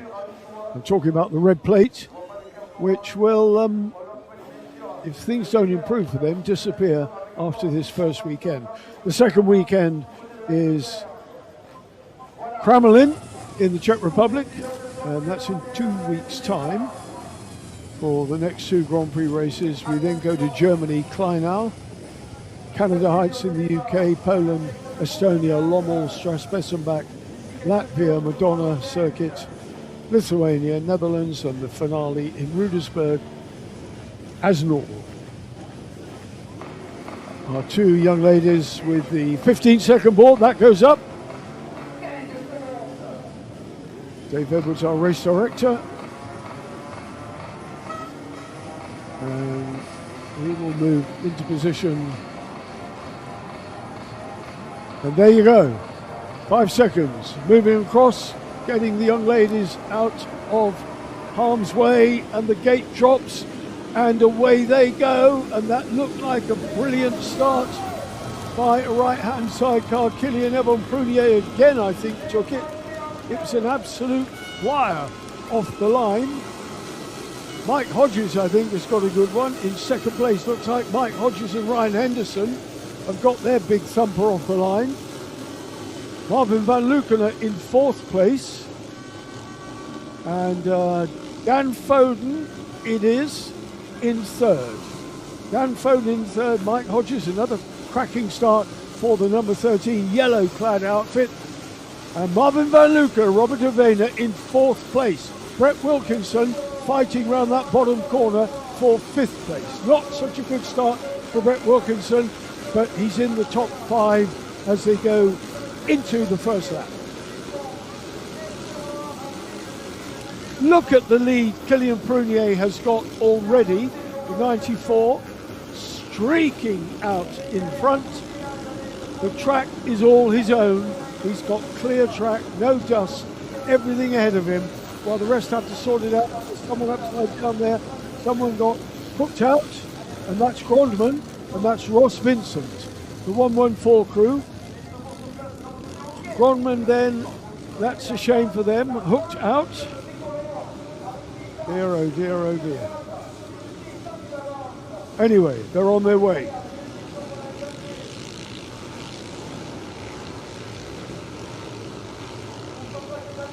Grondman, hopefully no injuries there. I don't think so. It looked pretty straightforward to me. Good start there by Van Luckener. Van Luckener, number 2, is battling round. White front, blue back. You'll pick them out. And looking at the race leaders, and look at the lead they have already. That is nothing short of astonishing. Streaking away into a massive lead, and look how fast and how comfortably they ride. The rest of the field looking very different by comparison. I saw the left wings there. I did not see a good start by Tim Brummer. Yes, he's down there, look like 10th, 11th place, Tim Brummer, so it's going to be a hard fight back for him again. The left wings as well have got work to do. They're well down the order. Mike Hodges and Dan Foden, the left-hand chairs, leading the charge here of the chasing pack. There's Mike Hodges, there's Dan Foden, number 10, with Noah Weinman, and there Marvin van Luckener, keeping a very close watch on the two British crews in front. They're fighting it out. Van Luckener having a look on the inside and almost going through on Dan Foden. This is a super ride. Let's hope Watson's leg stands up to it. Van Luckener, if he can get by these British crews, he'll do himself good. Mike Hodges then, the leading outfit in this bunch.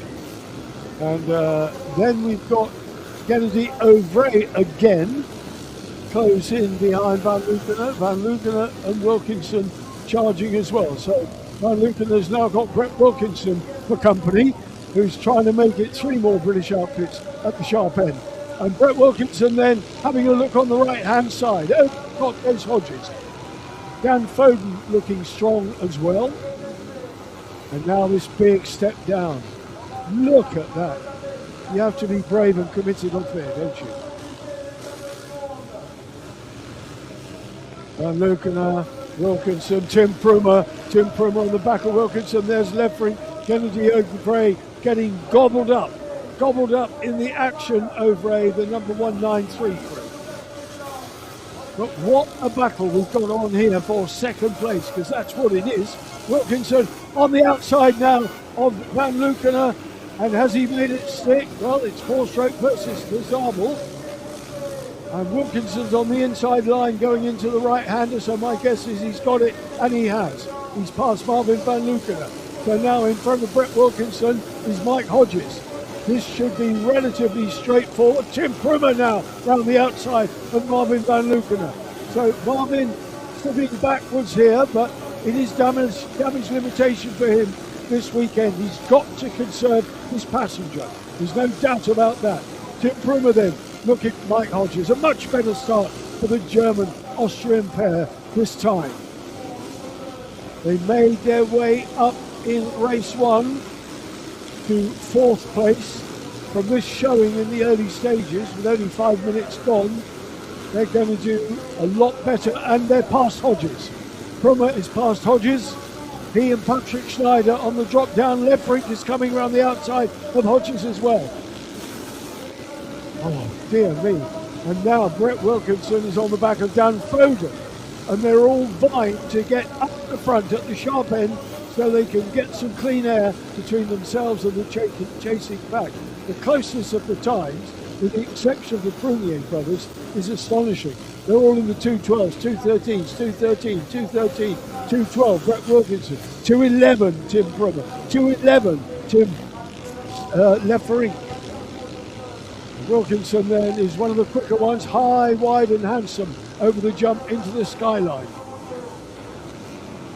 Waiting now for them to come back, away they come down the hill.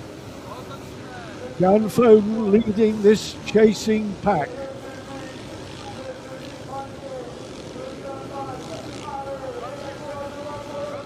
Excellent, excellent stuff. What action we've seen here. Red shirts last time out, white shirts this time out for Dan Foden. Wilkinson is alongside. Expect he might move to the right and try and go up exactly where he did Marvin van Lukener. Might not be an opportunity because he's up against a left-hand sidecar who would take exactly the same line. Now Wilkinson's got him, surely. Squad at the inside, no way through. No room at the end there for Wilkinson. Is there here?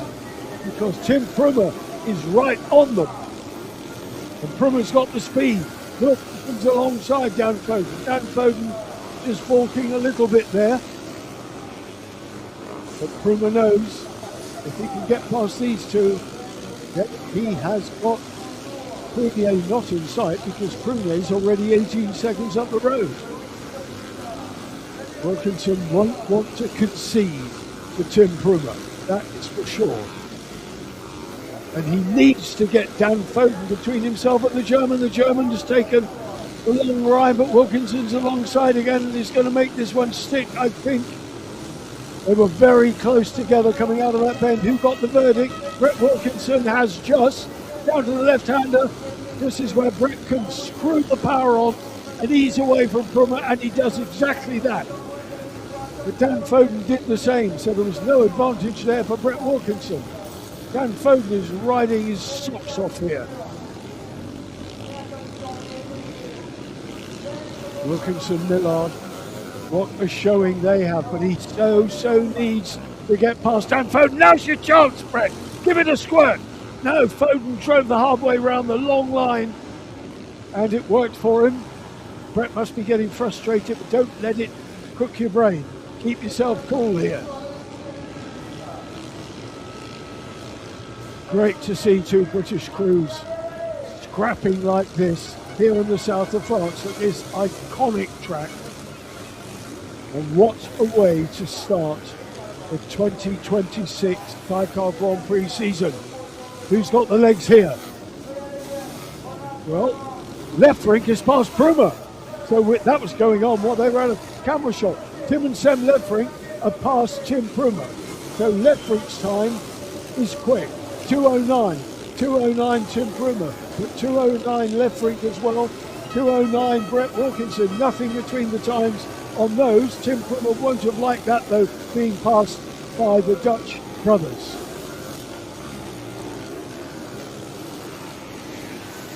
What a race for second place, because that's what it is. Wilkinson is by Dan Foden, and that is just the fillip in his confidence that he needed now.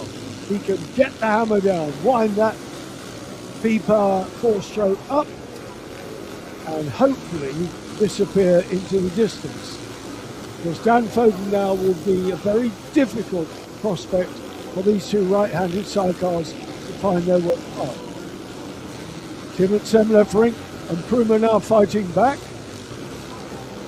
And you can see Brett Wilkinson has already opened a gap.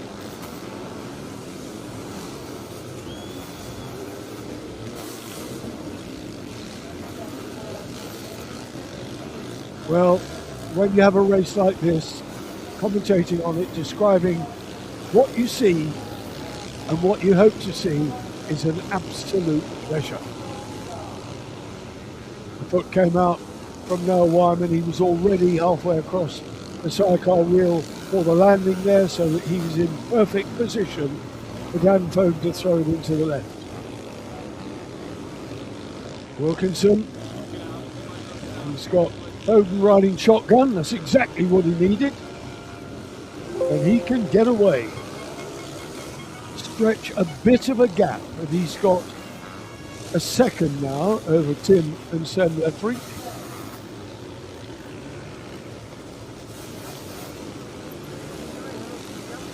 More than that, in fact. Timing screen was a little bit tardy in catching up there, but Wilkinson now has got a clear track. He's got exactly the same view that Kilian and Evan Prunier have got up front, but they are 23 seconds clear over the line that time. I remind you, they won the opening race by just about 1 minute. The battle for Lefferink and Pruma will knock their times a little bit because they're scrapping. Lefferink is riding defensively. Pruma's attacking him all the time, so he's sometimes compromising his lines to choose something he might not otherwise do. Meanwhile, Dan Foden sitting there in front of them is just riding his own race as well, and why wouldn't he? Currently in third place and doing admirably, albeit riding still with an injured wrist and thumb. Pruma is back past the Lefferinks. So that was a temporary situation that lasted for a couple of laps. And Lefferink will want to avenge that for sure. Marvin van Lukenen is not out of it in this one either. He's lurking there behind Lefferink. In sixth place, Marvin van Lukenen. Behind him, Daniel and Bruno Leal-Vardis, and Mike Hodges, Ryan Henderson have settled in 8th place. David Sanders getting the over Koen Hermans and Dion Rietman in 11th in this one, and no one of them running at the head of the leaderboard. It was interesting that Justin Kerban, when we had him co-commentating in the second qualifying race yesterday, said to me afterwards and off air, when I watched Koen, he did not have the speed. Well,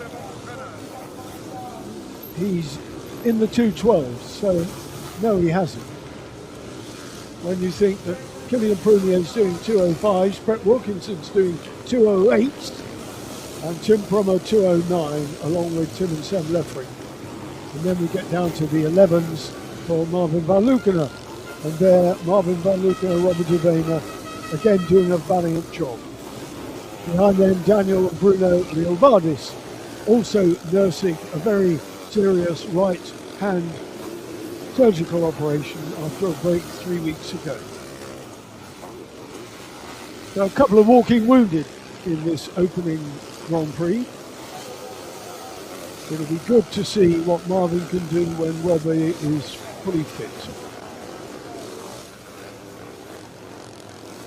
We got the privilege of seeing Marvin van Lukenen this season by virtue of the fact that he cancelled last season because of his mystery illness, which was to have been his last season anyway, but we are getting the benefit of having a tall Belgian back on the track, multiple champion of course, and going for another one. The British crew on the step down, Wilkinson and Millard. Superb effort in this opening Grand Prix. Second in the points coming into this race. And all they have to do is keep Lefferink behind them to hold that second place. Unless, of course, not tempting fate, some misfortune were to befall Kilian and Evan Prunier riding their P-Power 4-stroke KTM. Here they are, talk of the Devils. That's the saying we have in England, no dispersion intended. Round they go. This is the drop down now, down to the bottom of the valley and all the way down over The double into the right-hander. Good shots from the drone here. Drone doing a complete 360 to keep up with them.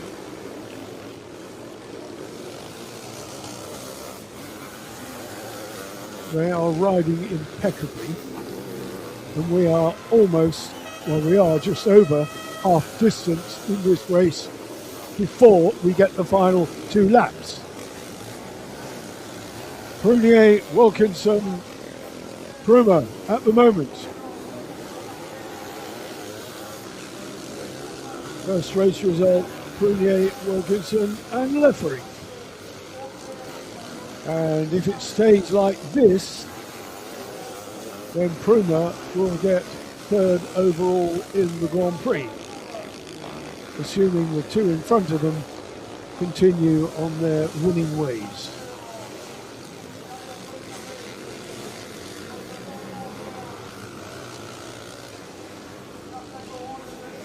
But Kylian Evon Prunier absolutely superb again.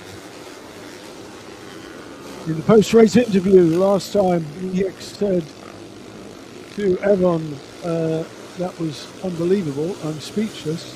What were you doing that nobody else was doing?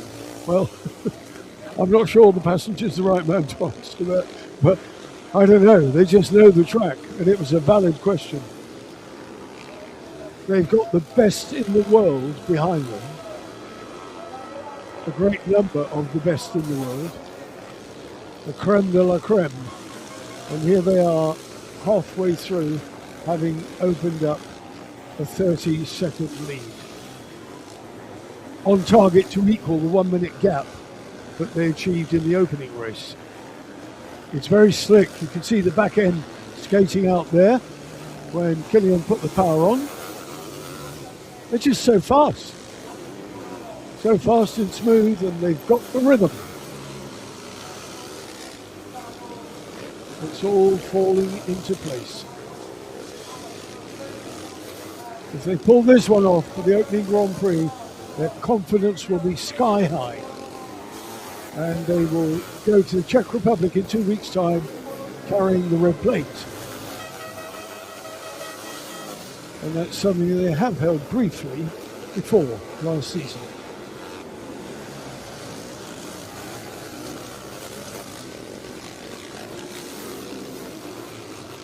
This just seemed, now what a clever move that was. Turned so tightly, turned it on a sixpence, slotted in the rut, got the drive. Kylian has really studied this track and knows every inch of where it works.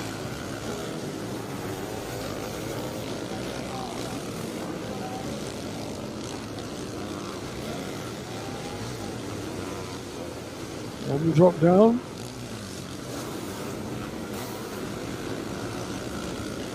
Brett Wilkinson then. He and Joe Millard.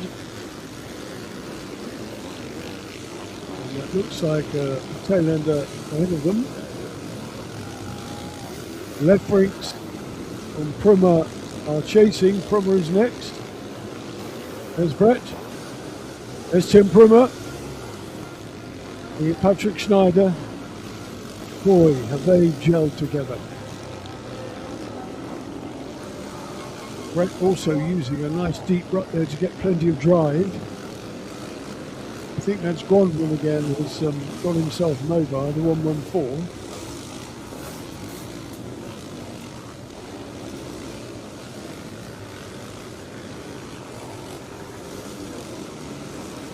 Well, the gap between Wilkinson and Tim Pruma, 3 seconds, he trails by, but he's got the speed, there's no doubt about that.